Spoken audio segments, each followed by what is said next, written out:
कृपया अपना अपना वीडियो ऑन कर।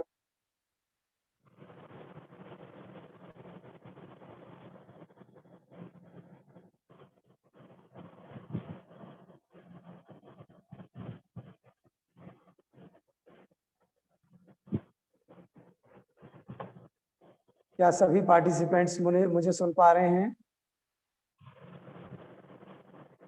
हाँ जी।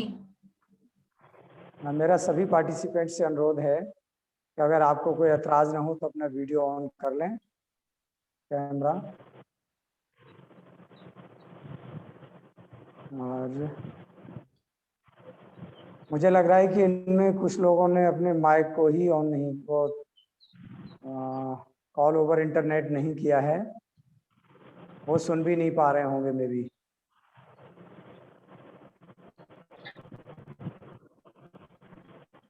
भी इंटरनेट इशू होगा वहां पे, इस वजह से वीडियो अगर ऑन कर दो तो शायद कनेक्टिविटी में इशू आता है, इस वजह से उनका ऑफ होगा।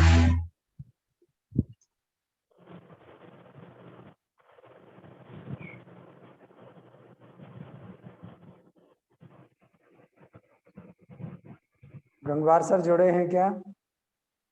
नहीं सर। अच्छा। और हीरालाल सर?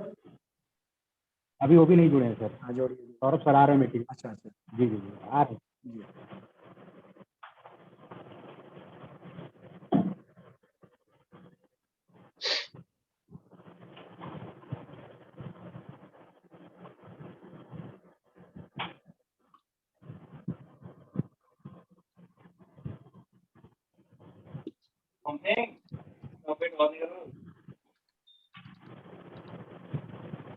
अच्छा, टिस की टीम जुड़ी हुई है ना हमारे साथ? जी सर जी। जी यस सर। जी जी। Very good. अभी इन लोगों की जैसे आशीष साहू हैं, अच्छा सौरभ लाल जी जुड़ चुके हैं, दिशा अग्रवाल जी हैं, प्राची हैं सर नमस्कार। हाँ, नमस्कार नमस्कार सर, कैसे हैं? बस बढ़िया हैं, बढ़िया हैं। सभी लोगों को प्रणाम, नमस्कार। आज की इस टीम के होस्ट, को होस्ट, पार्टिसिपेंट और किसी टीम के जुड़े हुए सभी लोगों को समरसेल फार्मा प्रोड्यूसर कंपनी लिमिटेड की तरफ से कोटि कोटि नमस्कार, स्वागत है आप सभी का। धन्यवाद सर। और मुझे दिशा अग्रवाल जी, आप सभी लोगों से बहुत उम्मीद है कि ये युवा टीम पंचायत को, देश को और सभी लोगों को बहुत आगे बढ़ाने में आप लोग मेहनत कर रहे हैं और मेहनत करेंगे। मेरा आप सभी लोगों से बहुत बड़ी उम्मीदें हैं, देश को उम्मीदें हैं आपसे, हम ही को नहीं। सभी देशवासियों को आपसे उम्मीदें हैं और मैं समझता हूं कि आप लोग इतने उत्साह के साथ जुड़ रहे हैं मीटिंग में, तो मे बी पॉसिबल आप लोग बहुत कुछ करने की अपने जीवन में ठान रखे हैं, इसीलिए ऐसा कर रहे हैं। और इसके लिए आप सभी लोगों को मेरी तरफ से बहुत बहुत धन्यवाद जो आप मीटिंग में जुड़ रहे हैं। और ओवरऑल अभी तक हमारे 11 पार्टिसिपेंट्स जुड़ चुके हैं। बहुत अच्छे। संतोष जी, थोड़ा सा मैं बस 1 मिनट बात रखना चाहूंगा अपनी। जी सर जी, आप ही रखेंगे, आप ही रखेंगे। जी, आप ही रखेंगे। ये जो हम लोग एक छोटी सी कोशिश कर रहे हैं, जहाँ पे Tata institute of social sciences के बहुत ही जो मेधावी छात्र हैं और ये सोशल सेक्टर के स्टूडेंट्स हैं, तो आगे जाके सोशल डेवलपमेंट कैसे हो, अच्छे तरीके से हो, कहीं ना कहीं वो किसी न किसी संस्था के रूप में या अपनी संस्था के रूप में यही लोग उसकी भागदौड़ संभालेंगे। और जो हमारा मॉडल गांव के थ्रू प्रयास है वो ये है कि आप लोग जो जिनके हाथ में जनता ने ये जिम्मेदारी दी है ग्राम विकास की, उनके साथ वो लोग बात कर सकें जो भविष्य है समाज सेवा के, और दो लोग कैसे आपके अनुभव से, आपके ज्ञान से इन लोगों को प्रैक्टिकल ग्राउंड पे क्या चीजें होती हैं उसकी जानकारी मिले, जिससे ये जो अपनी पढ़ाई कर रहे हैं उसके साथ साथ एक जो प्रैक्टिकल इम्प्लीमेंटेशन की बात हम लोग करते हैं, उसके कंटेक्स्ट में इनकी पढ़ाई का कॉन्सेप्ट भी अच्छा हो और इनके जो अपने आइडियाज हैं उनको जमीन पे उतारने का एक इनको भी मौका मिले। और यही हमारा उद्देश्य है। तो ये इन बच्चों ने कुछ अपने सवाल इकट्ठा किए हैं, कुछ इन्होंने नीतियां बनाई हैं जो ये आज आपके सामने आपसे बात करना चाह रहे हैं। और जो गांव का जो जमीनी परिवेश है उसके बारे में वास्तविकता क्या है वो समझना चाह रहे हैं, ताकि उस हिसाब से जहाँ पे भी जरूरत है वहाँ पे विकास की क्या रणनीति बनाई जा सकती है उसमें ये लोग कंट्रीब्यूट करेंगे। तो दिशा, शिवम, यस रिदम, हाँ, आप लोग शुरू करें अपना जो भी आपके क्वेश्चंस हैं, जो इंटरेक्शन है। और संतोष जी जितना अभी तुरंत हम लोग जानकारी दे पाएंगे वो देंगे, बाकी संतोष जी नोट कर लेंगे कोई अगर ऐसी चीज होगी तो। जी। और उसके बाद फिर वो हमको अलग से उस पे जो भी जानकारी होगी वो देंगे। तो आप लोग एक एक करके इसको अपने प्लान के हिसाब से आप लोग शुरू करें प्लीज। ठीक है सौरभ जी, थैंक यू। मेरा पहले सभी को प्रणाम। यहाँ आज एक्चुअली हम लोगों ने इस चीज की शुरुआत इसलिए रखी कि हमको गांव समझना पड़ेगा समस्या समझने के लिए। तो ये more of an informal kind of communication establish करने के लिए हमारे पास कई सारे सवाल हैं। उन सवालों को समझने के लिए हमें गांव समझना पड़ेगा। गांव का एक अपना संस्कृति होती है, कुछ अपनी परंपराएं होती हैं जो और जगह से भिन्न होती हैं, जिसकी वजह से वो गांव का एक अपनी ही मतलब आप कह सकते हैं एक ऊर्जा होती है, एक अपना तरीका होता है चीजों को करने का, जो और हर जगह से भिन्न होता है। तो उसके संदर्भ में हमको जानने के लिए आपके अनुभव समझने पड़ेंगे, आपके अपनी चीजें जो आप सोचते हैं गांव के लिए जरूरी हैं वो जाननी पड़ेंगी। एक खाका है जो तो वो तो हम लोग पूरा करेंगे ही, पर एक ऐसी चीज होनी चाहिए कि आप अपनी चीजें शेयर करें, अपने अनुभव हमसे बताएं, जिससे कि हम गांव को उस स्तर पे समझ पाए जहां से गांव आप देखते हैं। ऐसा ना हो कि हम बाहर बैठ के गांव को देखें और हम अपनी चीजें ऐसा लगे कि ना गांव समझा ना वहां की हवा समझी, बस बातें बातें ही हो गई। तो हम आपके अनुभव से चीजों को समझना चाहते हैं। पहली चीज तो ये हमारा मुख्य उद्देश्य यही है कि हम गांव को समझें। तो गांव को समझने के लिए गांव में इंफ्रास्ट्रक्चर हो गया और इससे संबंधित जितनी सारी चीजें हैं, स्वास्थ्य से संबंधित चीजें हैं, शौचालय हैं कि नहीं है, खेती से संबंधित चीजें हैं, ये सारी चीजें तो हम पूछेंगे ही पूछेंगे, आप भी बताएंगे। पर गांव के रिवाज, गांव की संस्कृति, गांव का एक जो अपनापन होता है वो अगर आप हमारे साथ साझा कर सकें शुरू में, तो हम गांव का मर्म समझ पाएंगे। क्योंकि सीधे सवालों को लाद देना मुझे नहीं लगता एक सही तरीका होगा चीजों को आगे बढ़ाने का। तो चाहूंगा यही कि अगर आप अपनी तरफ से गांव के बारे में कुछ बता सकें, एक तरीके का एक इंट्रोडक्शन बता सकें गांव की एक्चुअली है क्या। क्योंकि मुझे बहुत सारे मेरे मित्र जो साथ में काम करेंगे वो उत्तर प्रदेश से ही नहीं आते हैं, तो वो क्या समझेंगे वहां की बात। मैं खुद व्यक्तिगत तौर पे हो सकता ना समझ पाऊं, क्योंकि 75 तो डिस्ट्रिक्ट्स हैं उत्तर प्रदेश में, हर जगह का एक अपना कल्चर है। तो उस संस्कृति के अंदर एक संस्कृति है गांव। तो उस गांव को समझने के लिए हमको आपको समझना पड़ेगा, और आप हमको समझेंगे तब हमसे आप साझा कर पाएंगे उस चीज को। तो मैं ये चाहूंगा कि अगर संतोष जी आप गांव के विषय में, और इस बार के तो वैसे भी चुनाव एक तरीके की तपस्या ही रही है, बहुत लोगों की तो आहुति गई है, तो मैं ये चाहूंगा कि ये जो जिम्मेदारी आपने ली है या मिली है या लोगों ने आपको चुना है, तो इस जिम्मेदारी में आने के बाद आप क्या सोचते हैं गांव के लिए, क्या दृष्टिकोण से आप आगे बढ़ने वाले हैं, क्या आपकी अपनी राय है गांव के प्रति, और क्या गांव में आपके हिसाब से चीजों को होना चाहिए। अगर आप अपना थोड़ा सा अनुभव साझा कर सकें वो हम लोग को बहुत मदद करेगी। संतोष जी। जी रिदम जी, बहुत बहुत धन्यवाद। हेलो, आवाज आ रही है? बोलें जी आप सर। जी बोलें सर। जी, रिदम जी और रिदम जी की टीम को सभी को मेरी तरफ से नमस्कार, प्रणाम, गुड आफ्टरनून। देखिए, सबसे बड़ी रिदम जी और नहीं कहीं से गांव से अगर अभी नहीं है तो किसी न किसी तरीके से गांव से रहे हैं। हमारे पूर्वज रहे हैं, तो गांव को समझना इसलिए जरूरी होता है। और मैं समझता हूं कि हमारे देश की जो जीडीपी है वो किसानी पर टिकी है और गांव पर टिकी। अभी इस कोविड में आप अच्छी तरीके से समझते होंगे कि इस कोविड में सबसे ज्यादा अगर हमारी जीडीपी को मजबूती मिली है और हमें जो सहारा मिला है तो वो गांव से मिला है, मीन्स फूड प्रोडक्ट से मिला है, और वो गांव से ही उत्पन्न होता है।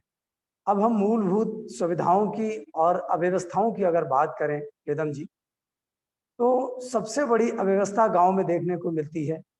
शिक्षा का अभाव है, और शिक्षा का अभाव के पीछे कहीं ना कहीं जो देहात क्षेत्र है वहां पर अच्छी संस्थाओं का अभाव, क्योंकि एक कल्चर होता है जैसे कि जब आप इसमें एजुकेशन लेने के लिए गए तो मैं समझता हूं उसमें आपको ये देखना पड़ा होगा कि किसी शहर में चलते हैं जहां पर अच्छी व्यवस्था मिलेगी, जहां पर अच्छे इंस्टीट्यूट होंगे।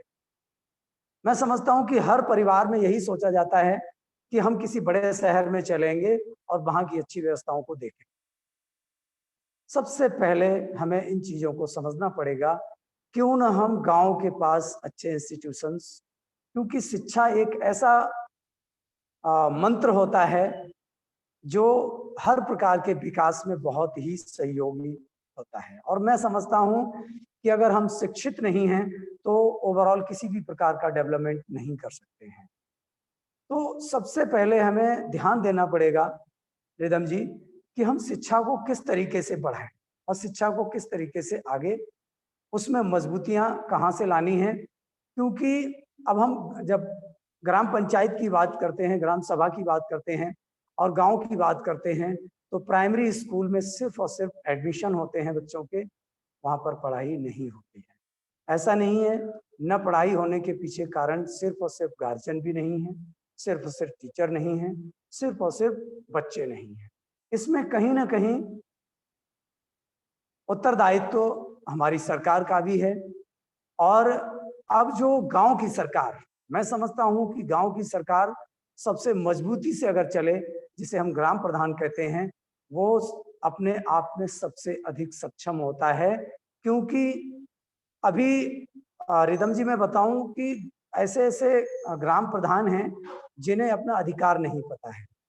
और मैं मॉडल गांव की टीम को, सौरभ जी को, सभी को धन्यवाद देना चाहूंगा कि आप लोगों ने इतना प्रयास किया है कि ग्राम प्रधान आखिरकार कितने अधिकार रखता है, उन्हें ट्रेनिंग देने का काम उनके साथ हिंदुस्तान लेवल के, बल्कि अभी गंगवार जी शायद जुड़े हैं कि नहीं जुड़े कह नहीं सकते हैं।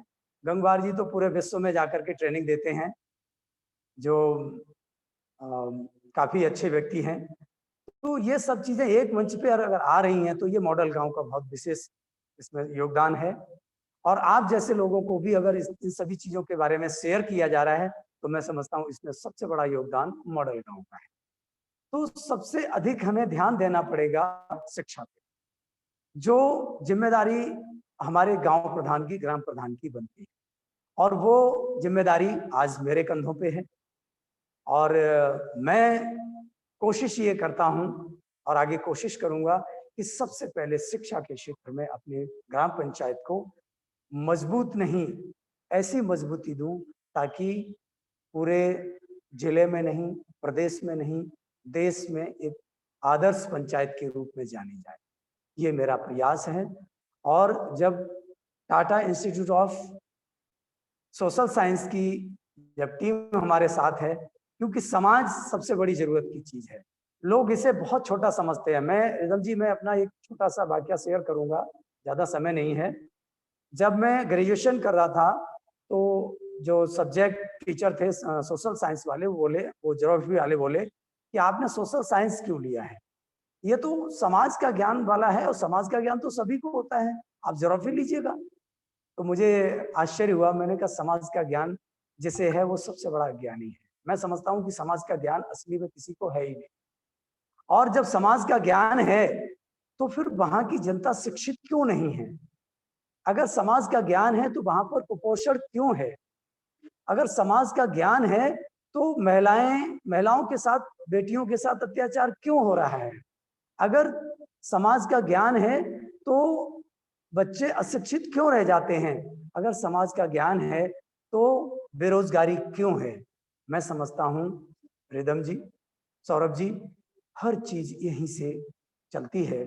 समाज का अगर हमें ज्ञान हो जाएगा तो निश्चित रूप से भारत एक बहुत ही, अभी तो विकासशील देश के रूप में है, हम बहुत जल्दी विकसित हो जाएंगे अगर हम समाज का ज्ञान अर्जित कर लेंगे तो। इसीलिए मैं शुरुआत में भी कहा था कि इस टीम को मैं बहुत बहुत धन्यवाद देता हूं कि आप लोग एक ग्राउंड लेवल पे आकर के काम करना चाहते हैं। मैंने भी अपनी एजुकेशन टाइम में ग्राउंड लेवल पे वर्क किया है और आज भी मैं ग्राउंड लेवल पे वर्क करता हूँ। मैं कितने ही हाईएस्ट जगह पर बैठ लूं लेकिन फिर भी ग्राउंड लेवल को कभी भूलता नहीं हूँ, क्योंकि जड़ तो हमारी वहीं से निकलती है ना, तो हमें जड़ मजबूत करनी है। जो आपने कहा कि गांव को समझना पड़ेगा, तो रिदम जी, गांव की स्थितियां बहुत नाजुक हैं। आज की डेट में गांव में धूम्रपान का बहुत ज्यादा प्रचलन हो चला है, ये बहुत बड़ी समस्या है। अभी आज से लगभग 2 महीने पहले एक मित्र तो नहीं है, काफी एज्ड पर्सन है, बट वो हमें मित्र अपना मानते हैं, इस समय घाना में है वो। तो उन्होंने कहा कि संतोष जी, जिस दिन हमारे देश की नशा की व्यवस्था मजबूत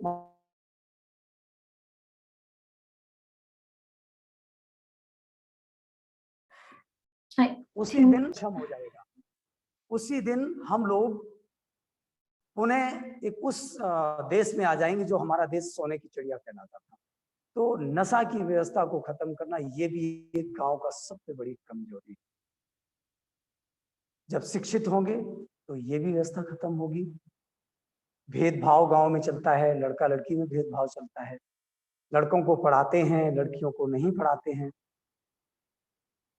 पढ़ाते भी हैं तो लड़के को बीएससी कराते हैं या एमबीबीएस कराते हैं या आपका बीडीएस कराते हैं या फिर बीएमएस कराते हैं, लेकिन लड़कियों को नहीं कराते हैं।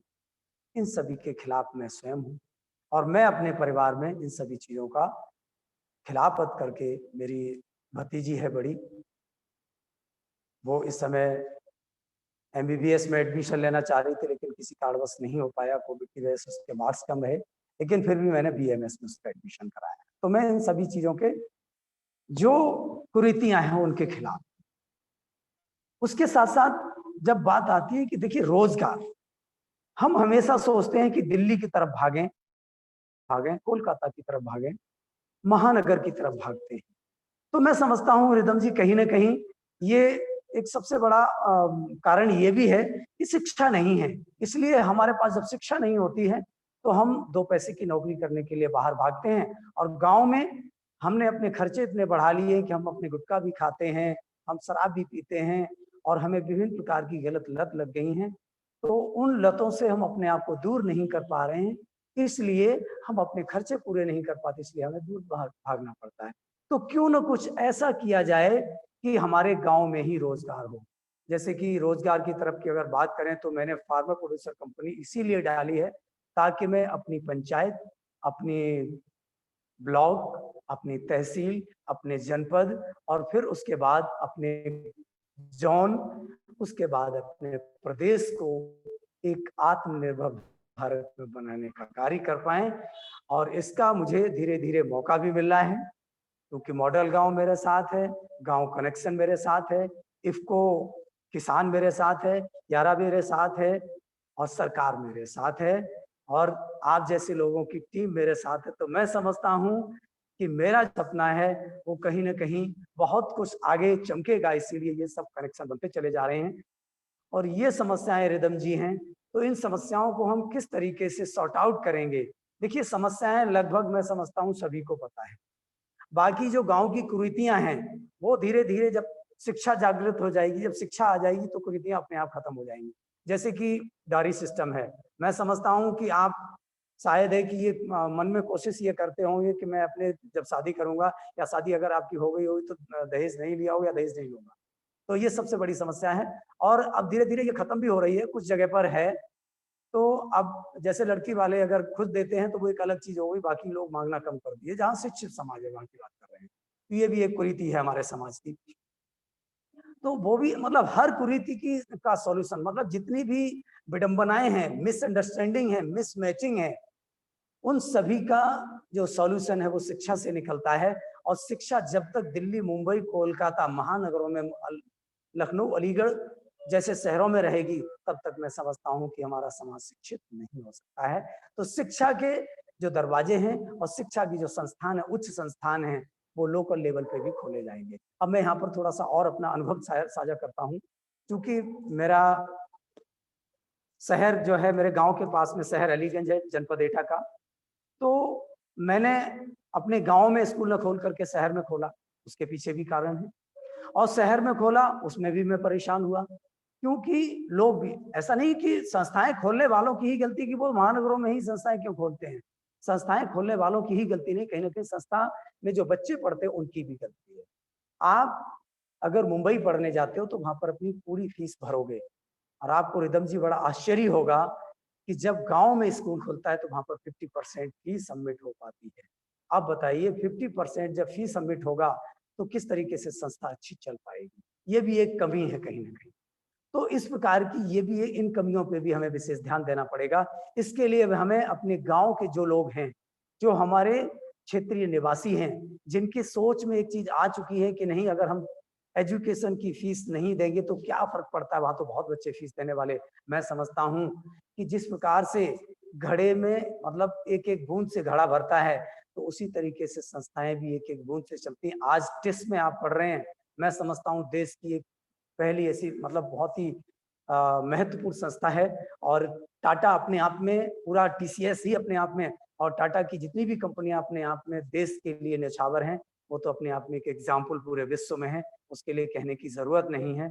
लेकिन सभी टाटा नहीं है, सभी संस्थाएं टाटा की नहीं है रिदम जी, क्योंकि हम अपनी अगर खून पसीने की कमाई से संस्था डाले हैं, तो उसमें अगर आप टोकन नहीं डालेंगे तो काम कैसे होगा। तो इसलिए उन लोगों को भी हमें समझाना पड़ेगा कि संस्था आपके घर में जब आती है तो आप संस्था को बंद क्यों करा देते हैं, कहीं ना कहीं आप भी उसके गुनहगार हैं, दोषी हैं, क्योंकि उसमें जब बंद संस्था होती है या संस्था में कोई लचर व्यवस्था होती है तो उसके गुनहगार या जिम्मेदार आप भी होते हैं। तो ये समस्याएं हैं, समस्याएं तो रिदम जी बहुत हैं। मतलब हम अगर अगले दिन तक इसी टाइम तक बोलते रहेंगे तब भी समस्याएं कम होने का नाम नहीं लेंगी। तो रिदम जी हम कोशिश ये करते हैं, सौरभ जी और टिस की सभी टीम, मैं कोशिश ये करता हूं कि हमारी ग्राउंड लेवल की जो प्रॉब्लम है वहां से हम शुरुआत सॉर्ट आउट करने की करें, तो निश्चित रूप से हम एक बट वृक्ष के रूप में मजबूती से अपने देश को बना पाएंगे। आगे आप अपने बात रखिए। बहुत बहुत शुक्रिया संतोष जी। और हम लोगों को अलग परिवार मत समझिए, हम लोग मॉडल गांव के परिवार से मानिए। सौरभ जी हम लोग एक ही परिवार के हैं अब तो। बाकी आपने जैसे मुख्य बिंदु बताई, शिक्षा हो गई, नशा हो गई और रोजगार हो गया, जो ये 3 मुख्य बिंदु हैं जो समस्या है वहां पे। मैं समझता हूँ ये उत्तर प्रदेश के संदर्भ में देखा जाए तो ज्यादातर जगह यही समस्या है। आशीष, मैं आपसे अनुरोध करूंगा कि जो सवाल आपने थे वो कृपया पूछें।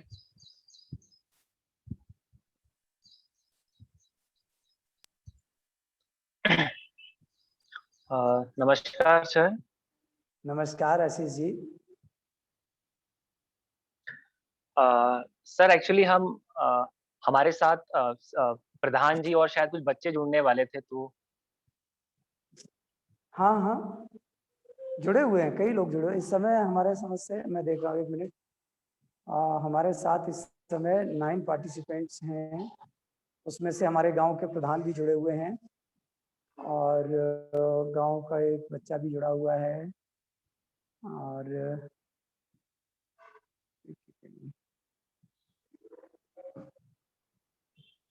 ये जो भी हमारे गांव से जुड़े हुए हैं, आप लोग अपना एक बार माइक ऑन करके, ऑडियो ऑन करके। हाँ सर, उनका थोड़ा अगर इंट्रो हो जाता तो जी सर। हाँ जी, अपना इंट्रो। और रिंकू पाल जी, जरा ये प्रधान जी को बोलिएगा कि वो लीव क्यों करके मीटिंग को, इन्हें बोलिएगा कि ये मीटिंग अटेंड करें। और आशु पाल जी आप भी मीटिंग अटेंड करिएगा। ये सभी लोग मीटिंग में थे लेकिन अभी सभी आउट हो गए हैं, जरा इन्हें एक बार सजेस्ट करिएगा ये लोग मीटिंग में आएं और अपनी बात रखें, क्योंकि आप लोग अपनी बात नहीं रखेंगे तो हम अकेले क्या करेंगे। रिंकू जी आप सुन पा रहे हैं हमें?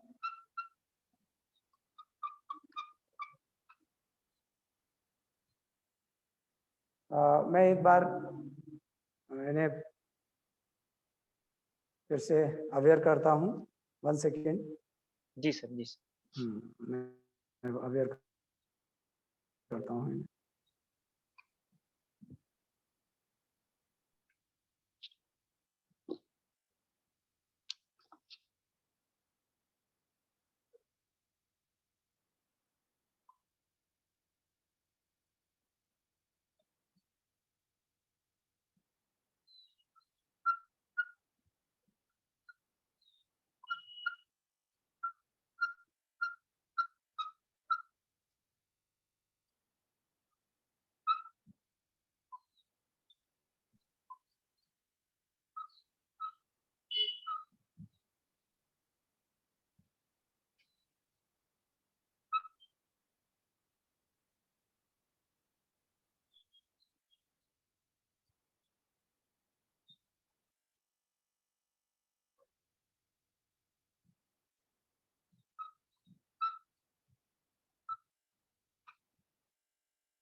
अभी किसी काम से थोड़ा सा डिस्टर्ब हो गए थे। हाँ, कोई नहीं संतोष जी, मेरी साथी प्राची हैं, वो कुछ सवाल एफपीओ से संबंधित तब तक आपसे पूछ लेंगे। जैसा आपने बताया एफपीओ भी आपने रजिस्टर कराया है, जी जी तो जी उसके संदर्भ में पूछ लेंगी। प्राची आप पूछें। Good evening sir.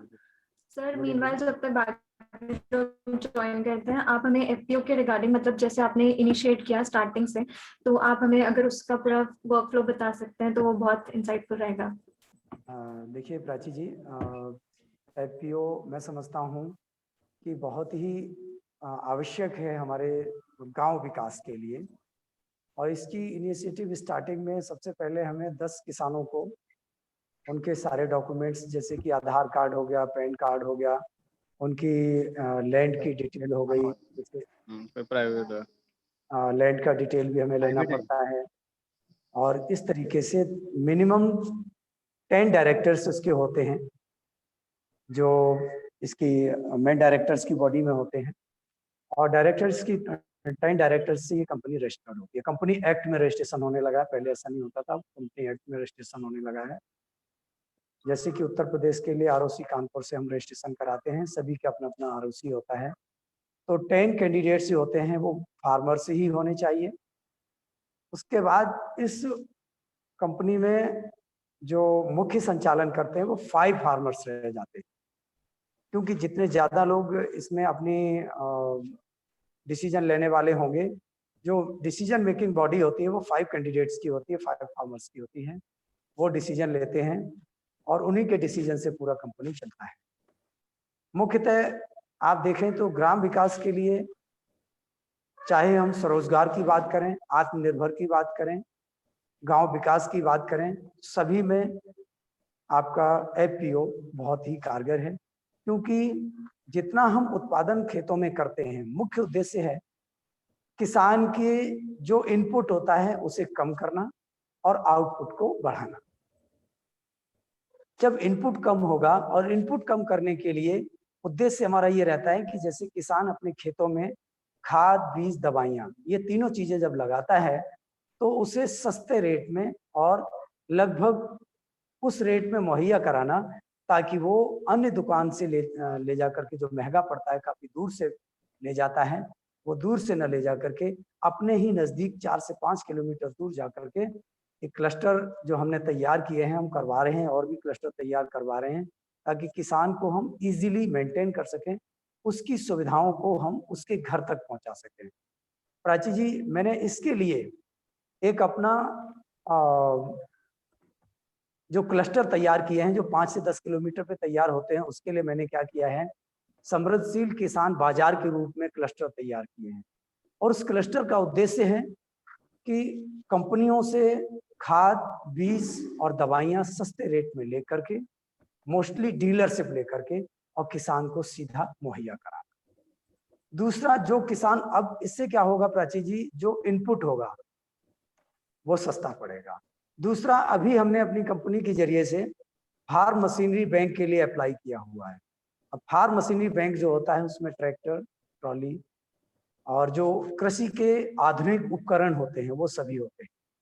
उनसे क्या होगा, हमारे जो भी फार्मर्स हैं, शेयर होल्डर फार्मर्स हैं, तो उन शेयर होल्डर फार्मर्स को, उनकी खेती को हम आधुनिक तरीके से करवाएंगे फार्म मशीनरी बैंक से, ताकि उनका जो लागत है वो भी कम आए।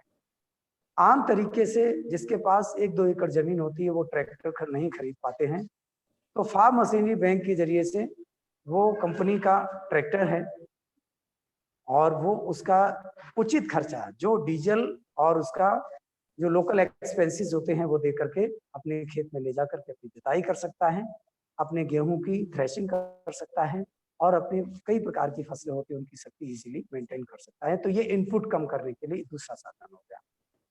तीसरा साधन है, हम लगातार हॉर्टिकल्चर से, आयुष मंत्रालय से और एग्रीकल्चर फील्ड से जुड़े रहते हैं, सभी लोगों से। इवन आयुष मंत्रालय केंद्र सरकार से भी जुड़े रहते हैं, राज्य सरकार से भी जुड़े रहते हैं, हॉर्टिकल्चर से भी जुड़े रहते हैं, जो कि स्प्रिंकलर सिस्टम, जैसे सिंचाई का सबसे सस्ता और अच्छा माध्यम स्प्रिंकलर सिस्टम होता है, वो भी हम अपने एफपीओ के जरिए से किसानों को मुहैया करा रहे हैं। दूसरा, जो हमारी परंपरागत खेती है, ट्रेडिशनल क्रॉप्स हैं, वो ट्रेडिशनल क्रॉप से कभी हम रिच नहीं हो सकते। तो हम किस तरीके से ट्रेडिशनल क्रॉप्स को धीरे से हटा करके कुछ नई क्रॉप्स लेके आए, जैसे कि मेडिसिनल क्रॉप हो गया, फ्रूट्स हो गए, वेजिटेबल्स हो गया, इन चीजों में हम किसानों को लाने का प्रयास कर रहे हैं और उन्हें किसी न किसी तरीके से सरकार से जो भी योजनाएं आती हैं उन योजनाओं का लाभ दिलाने का भी कार्य कर रहे हैं। जैसे अभी 21 तारीख को हमारी हॉर्टिकल्चर से मीटिंग थी, तो उसमें मैंने किसानों को केला, पपीता, औषधि फसलें लगाने के लिए बोला है, जिसमें उन्हें सरकार से भी कुछ सपोर्ट मिल रहा है। और जब सरकार से सपोर्ट मिलेगा तो निश्चित रूप से वो अच्छे तरीके से अपने आप को मेंटेन कर पाएंगे। मीन्स किसी में फसल में 35% सब्सिडी है, किसी में 50% सब्सिडी है। तो मैं समझता हूं कि अगर किसान को सब्सिडी मिलेगी तो इनपुट जो कॉस्ट है वो कम हो गया। आउटपुट कॉस्ट को बढ़ाने के लिए मुख्य उद्देश्य यही है एफपीओ का। आउटपुट कॉस्ट को बढ़ाने के लिए हम जहां सरसों ज्यादा पैदा होती है तो वहां पर हम ऑयल मिल्स लगा रहे हैं छोटे छोटे, ताकि वो सरसों ना बेचें, ऑयल बना करके ऑयल निकालें और समृद्धशील की पैकिंग में अपने ऑयल को बेचें। जहां पर गेहूं ज्यादा पैदा हो रहा है तो सभी गेहूं का आटा नहीं बनवा सकते, दलिया नहीं बनवा सकते और नूडल्स नहीं बनवा सकते, तो उस गेहूं को हम इकट्ठा करके बल्क में मंडियों में ले जाने का प्लानिंग है। अभी हमें लाइसेंस हमारा एक्सपोर्ट का नहीं बन पाया है, जैसे ही हमारे पास एक्सपोर्ट का लाइसेंस आता है हम एक्सपोर्ट भी करेंगे। तो उसके लिए भी हम आउटपुट किस तरीके से अच्छा गेन करें इसका भी प्रयास है। अभी मैं हमारे यहाँ वेजिटेबल में वो बहुत ज्यादा कॉलीफ्लावर और कैबेज दोनों बहुत ज्यादा प्रोडक्शन होता है, तो उसके लिए हम कोल्ड रूम बना रहे हैं। उसके लिए मैंने अपनी फाइल तैयार की हुई, शासन को सौंपी है और शासन हमें अतिशीघ्र कोल्ड रूम बना के देगा, क्योंकि आप समझती हैं कि जब प्रोडक्शन ज्यादा होता है और खपत किसी उस चीज की कम होती है तो उसके रेट डाउन हो जाते हैं, इकोनॉमिक रूल है। तो जिस समय प्रोडक्शन ज्यादा होता है उस समय हम किसान को जो प्रोडक्शन होगा उसके प्रोडक्शन को हम कोल्ड रूम में स्टोर कर लेंगे और जब महंगा होगा तो उस समय हम मार्केट में उतार देंगे। ये भी हमारा प्रोसेस है। ओवरऑल देखा जाए तो किसान के लिए एफपीओ अगर थोड़ा सा भी सरकार का सहयोग मिल जाए तो एफपीओ से जो बेरोजगारी हम जो अभी रखे थे क्वेश्चन की बेरोजगारी भी है उसे भी दूर करना है, तो उसके जरिए से हम कुछ बेरोजगारी भी दूर कर पाएंगे, क्योंकि हम जगह जगह क्लस्टर्स खोल रहे हैं तो लगभग 2 से 3 लोग तो उस क्लस्टर से रोजगार परक हो रहे हैं। और प्लस उसके साथ साथ प्रत्येक क्लस्टर पे हम उनसे ये भी कह रहे हैं कि अगर जो भी उत्पादन आपके ज्यादा है तो छोटी चिप्स की फैक्ट्री नहीं लगा सकते हो तो चिप्स बनाने की छोटी मशीन लगा लो जो 10 से 20 हजार रुपए में आती है। वो भी हमने उसका भी प्रोजेक्ट तैयार किया हुआ है। आप नमकीन का छोटा सा प्रोजेक्ट लगा सकते हैं, आप पिकल बना सकते हैं, क्योंकि हमारे यहाँ मैंगो भी बहुत होता है। दशहरी मैंगो जो होता है वो हमारे यहाँ का बहुत चर्चित और प्रचलित मैंगो है। कॉर्नफ्लेक्स जो आप लोग खाते हैं दूध में मिला करके, हमारे यहाँ मेज बहुत होता है, तो कॉर्नफ्लेक्स बनाने के लिए भी हम प्रयास कर रहे हैं। कहीं 10-20 किलोमीटर के डिस्टेंस से हम कॉर्नफ्लेक्स बनाने का भी प्रयास करें, उसके लिए प्रोसेसिंग यूनिट लगाएंगे। तो हमारा प्रोसेसिंग यूनिट लगाने का उद्देश्य ज्यादा है, जिससे कि किसान का जो प्रोडक्शन है वो इनपुट कम और आउटपुट ज्यादा हो सके। ये हमारा प्रयास है, यही एफपीओ का मुख्य भूमिका होती है। जी प्राची जी, और कुछ क्वेश्चन करेंगे इससे संबंधित? जी सर, मैं एक्चुअली हम आपका जो एफपीओ है फार्मर प्रोड्यूसर कंपनी, उसके बारे में भी जानना चाहेंगे कि आपने कब शुरू किया और अभी कितना टाइम हो गया और सक्सेस आपको किस तरह से अचीव हुई है। जी उसमें अगर आप थोड़ा सा रोशनी डालें। जी 17 सितंबर 2020 को 17 सितंबर 2020 को अपनी कंपनी लॉन्च हुई थी, इनकॉर्पोरेट हुई थी, और उससे पहले ही हमने अपने पूरे समूह बना लिए थे। और आज की डेट में हमारी कंपनी के साथ 535 फार्मर्स शेयर होल्डर्स हैं, और अभी तक ज़्यादा कुछ तो हम नहीं, अभी कोई प्रोसेसिंग यूनिट नहीं डाल पाए, क्योंकि इतने छोटे समय में प्रोसेसिंग यूनिट पढ़ना आसान नहीं होता है। फिर भी हमने प्रयास किया है। तो हम CSR इफ्को CSR के तहत 2 वर्मी कंपोस्ट यूनिट लगवाए हैं। एक हमारे गांव में लगी है, एक दूसरी पंचायत है अलीगंज ब्लॉक की, उसमें लगी है। इसके साथ साथ हमने किसानों को जो उनकी फसलों में कीटाणु हो जाते हैं, कीटाणु को किस तरीके से दूर किया जाए, उसके लिए हमने IPM किट डिस्ट्रीब्यूट किसानों को करवाए इफ्को CSR की तरफ से, और इफ्को CSR की तरफ से हमें कृषि तंत्रा का अभी एक सॉइल टेस्टिंग लैब मिला हुआ है, जिससे कि हम किसानों की सॉइल की टेस्टिंग भी करते हैं, सॉइल हेल्थ कार्ड भी जनरेट करते हैं, क्योंकि ये बहुत महत्वपूर्ण है। जैसे हमारे आपके शरीर के लिए टेस्टिंग जरूरी है, उसी तरीके से हमारी सॉइल के लिए भी टेस्टिंग बहुत जरूरी है। तो सॉइल टेस्टिंग के लिए हमने सॉइल टेस्टिंग लैब भी लगाया हुआ है। इसके साथ साथ जो माइक्रोबियल टेस्ट होते हैं, वो माइक्रोबियल टेस्ट अभी भारत में पहली बार लॉन्च हुए हैं। वो यारा फर्टिलाइजर की तरफ से हमने सॉइल टेस्ट, वो माइक्रो न्यूट्रिएंट्स टेस्ट भी कराए हैं। 1000 टेस्ट हमें फ्री ऑफ कॉस्ट मिले हैं, उसमें से नियर अबाउट 300 टेस्ट हो चुके हैं, 700 टेस्ट बचे हैं, वो भी रिसेंटली होने वाले हैं, शुरू हो गए, अभी रुक गए थे। 100 टेस्ट हमने किसानों के फ्री किए हैं, जो हमें फ्री ऑफ कॉस्ट करने को मिले थे, वो हमने फ्री किए हैं। और इसके साथ साथ पोस्ट हार्वेस्ट मैनेजमेंट के लिए भी इफ्को किसान ने हमें बहुत मदद किया है। एक लैपटॉप दिया है, एक कांटा दिया, इलेक्ट्रॉनिक कांटा दिया है, और हम ट्रेनिंग भी समय समय पे प्रोवाइड कराते हैं। अभी 17 मार्च को हमने लगभग 200 फार्मर्स को post harvest management, IPM kit को किस तरीके से लगाते हैं, बर्मी कंपोस्ट क्या है, बर्मी बेड कैसे बनाते हैं, और अपनी फसल को किस तरीके से आप मैनेज करें, और इसके साथ साथ उसे प्रोसेसिंग यूनिट की तरफ किस तरीके से बढ़ें, इसका भी हमने 17 मार्च 2021 को ट्रेनिंग भी किसानों को 200 फार्मर्स को ट्रेनिंग दिया था, और उसमें सभी फार्मर्स को इफ्को किसान की तरफ से सर्टिफिकेट भी डिस्ट्रीब्यूट हुए हैं। उससे पहले मैंने 5 मार्च को गांव कनेक्शन की तरफ से, गांव कनेक्शन और कृषि तंत्रा की सहयोग से साइकिल रैली निकाली थी, जिसमें लोगों को, किसानों को जागरूक किया था कि आप अपनी सॉइल को क्यों टेस्ट कराएं, जिसमें हमारे तहसील के SDM, CO और हमारी क्षेत्र की जनता, काफी लोगों ने पार्टिसिपेट किया था, काफी अच्छा इसे सराहा गया। तो ये अभी तक हमारा अचीवमेंट है। और 4 प्रोजेक्ट अभी मैंने डाले हुए, एक कोल्ड स्टोर, एक कोल्ड रूम, एक processing unit, oil processing unit आपका इसका पोटैटो का, और 5वां यूनिट जो है वो स्फूर्ति के तहत मैंने एक प्रोसेस डाला है, जो उसका प्रोजेक्ट बन चुका है। वो भी केंद्र सरकार की तरफ से है, जिसमें कॉर्नफ्लेक्स और मेज के लिए है, कॉर्नफ्लेक्स और पोटैटो चिप्स के लिए है।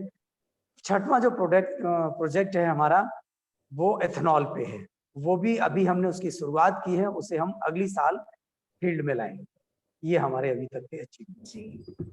जी सबसे पहले तो सर, मैं इतने सारे आपके अचीवमेंट्स, वो भी इतने शॉर्ट टाइम में जो आपने अचीव किया है और आपकी कंपनी ने, उसके लिए आपको बहुत बहुत बधाई देना चाहूंगी।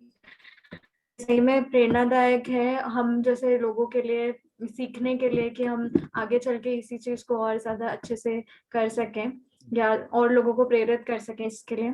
सर मैं ये जानना चाह रही थी कि जैसा आपने बताया था कि रजिस्ट्रेशन के पहले आपने बना लिए थे, सर ये समूह बनाने की जो प्रक्रिया थी, इसमें सॉरी प्राची, आवाज तुम्हारी नहीं आ रही है। आपकी प्राची जी, आपकी आवाज कट रही है थोड़ी सी। अब बेटर है क्या? हाँ जी जी। सर जैसे आपने हमें बताया था कि आपने पहले से ही समूह बना लिए थे और उसके बाद में आपने रजिस्टर करवाया FPO।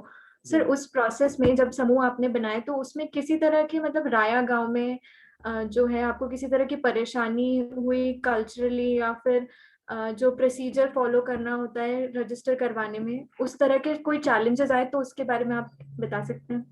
देखिए प्राची जी, सबसे बड़ा चैलेंज होता है गांव के लोगों को समझाना। ये बहुत बड़ा इशू है। और यहाँ पर आपने देखा होगा, मैंने इतने सारे फार्मर्स के साथ जब कनेक्ट हुआ, तो मैंने ये कहा कि आप बस सिर्फ मेरे साथ कनेक्ट होइएगा, फ्यूचर क्या होगा ये मैं आपको बताऊंगा। मैंने बहुत बताने की कोशिश की, लेकिन वो नहीं समझे। इवन मैं अपने क्षेत्र का एक स्कूल संचालक हूँ, इस वजह से मेरी बात को लोग जल्दी समझ भी लेते हैं, क्योंकि अधिकतर बच्चों का मैं गुरु हूँ, तो इस वजह से वो बच्चे समझा देते हैं अपने पेरेंट्स को, और उनकी समझ में नहीं आता है। तो मैं हमेशा लोगों की मदद करता रहता हूँ, किसी न किसी, चाहे सोशल अवेयरनेस में हो, चाहे चाइल्ड एजुकेशन में हो, चाहे वुमेन एजुकेशन में हो, तो मेरी बात को लोग मानते हैं। बाकी अगर नॉर्मल पर्सन अगर कोई खड़ा करता है तो मैं समझता हूँ कि चैलेंज है, बहुत बड़ा चैलेंज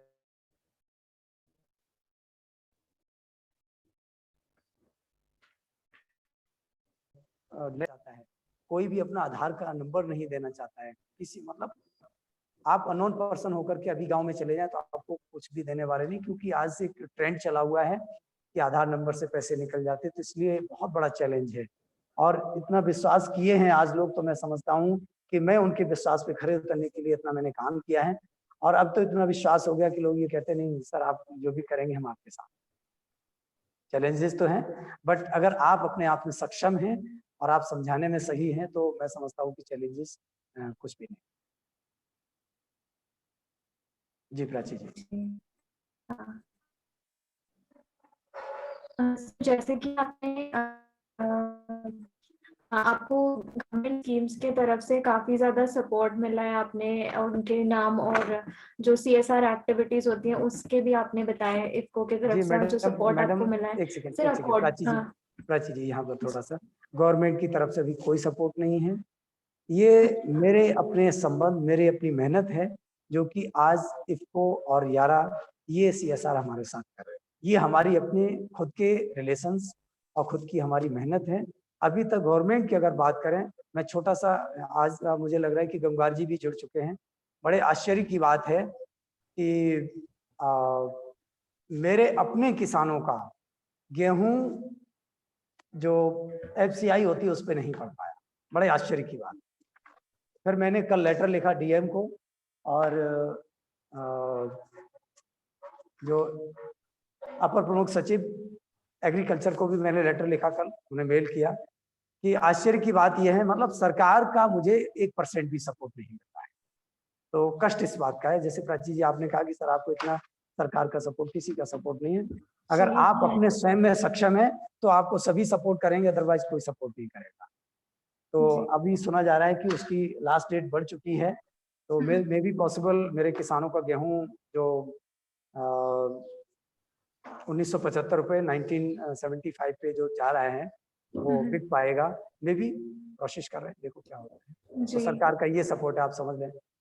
आगे क्या कहना चाह रहे हैं? वही सर, उसी वही मेरा क्वेश्चन वही था कि आपको अगर सरकार सपोर्ट करना चाहे, जैसे सरकार क्या अगर कुछ करती है तो वो किस तरह की एक्टिविटीज, किस तरह के पॉलिसीज वो इंट्रोड्यूस कर सकते हैं जिससे फार्मर प्रोड्यूसर कंपनीज को मदद हो, उसके बारे में आप क्या कहेंगे? जैसे अभी मैंने 5 प्रोजेक्ट मैडम आपको प्राची जी आपको बताए हैं, तो वो 5 प्रोजेक्ट में सरकार का बहुत बड़ा हाथ है। सरकार की तरफ से उसमें 35 से 50% तक का सब्सिडी है। तो हाँ, सब्सिडी है। तो वो सरकार अगर अपनी तरफ से सब्सिडी हमें देती है, मतलब हमारे प्रोजेक्ट को स्वीकार करती है, तो निश्चित रूप से हम कुछ बेरोजगारी को दूर कर पाएंगे, अपने क्षेत्र की कुछ बेरोजगारी को हम दूर कर पाएंगे। जी। Guys, do you have any other question? Rhythm and Disha? जी यस सर। दिशा गो है।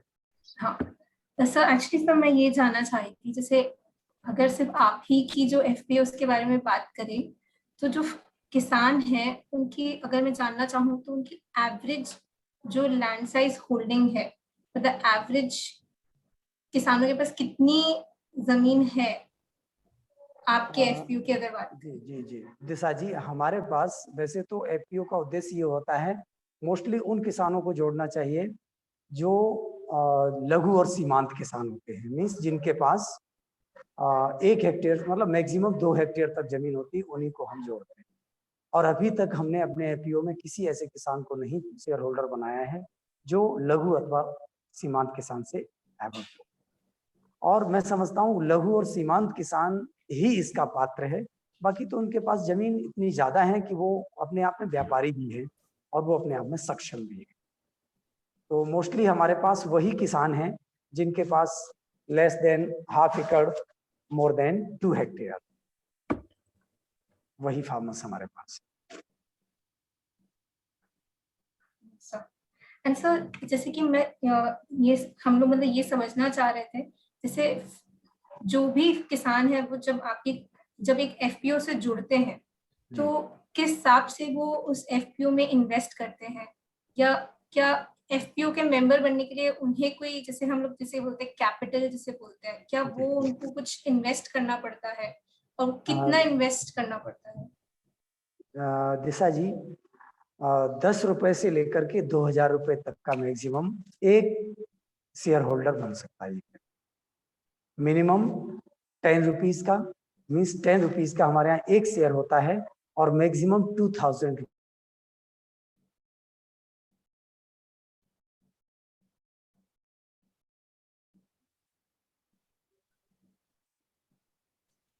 दिशा जी शायद मैं आपकी आवाज शायद कर दी थी। जी, हम सुन मैं नहीं ये पाए। जैसे मिनिमम 10 रुपीज का शेयर ले सकता है और मैक्सिमम 2000 रुपीज का शेयर ले सकता है। मतलब 1 शेयर हमारे एपीओ में 10 रुपीज का है, तो मिनिमम 10। हाँ सॉरी सर, कंटिन्यू। जी, समझ में आ गया मैडम? Yes sir. तो ये किस चीज पे डिपेंड करेगा? ये मतलब जब वो शेयर, जैसे वो शेयर लेते हैं तो कंपनी, जैसे मान लिया जाए कोई भी कार्य कर रहे हैं, अब जैसे हमारे जो भी शेयर होल्डर फार्मर्स हैं, उनका जो भी पूंजी कैपिटल हमारे पास कलेक्ट हुआ है, उस कैपिटल को हम किसानों के विकास के लिए, उनकी प्रोसेसिंग यूनिट डलवाने के लिए, उनके बेनिफिट के लिए लगाते हैं। तो जब उनके बेनिफिट के लिए लगाते हैं तो जितना उसने शेयर लिया हुआ है, जब हमारा एनुअल कंप्लायंसेस होते हैं, तो एनुअल कंप्लायंसेस में जब हमारा कैपिटल, मतलब कितना हमने पूंजी लगाया था और कितना पूंजी कमाया, तो जितना शेयर उसने लगाया था फार्मर ने, उसका कितना बेनिफिट हुआ, उसका बेनिफिट उसके अकाउंट में चला। ये हमारा जो सीए होते हैं वो सारा काम। सर जैसे इसमें अगर जैसे किसी किसान ने 10 रुपए लगाए और किसी ने अगर 100 रुपए लगाए, तो ये क्या उनके लैंड पे डिपेंड करता है कि उनके पास कितनी जमीन है?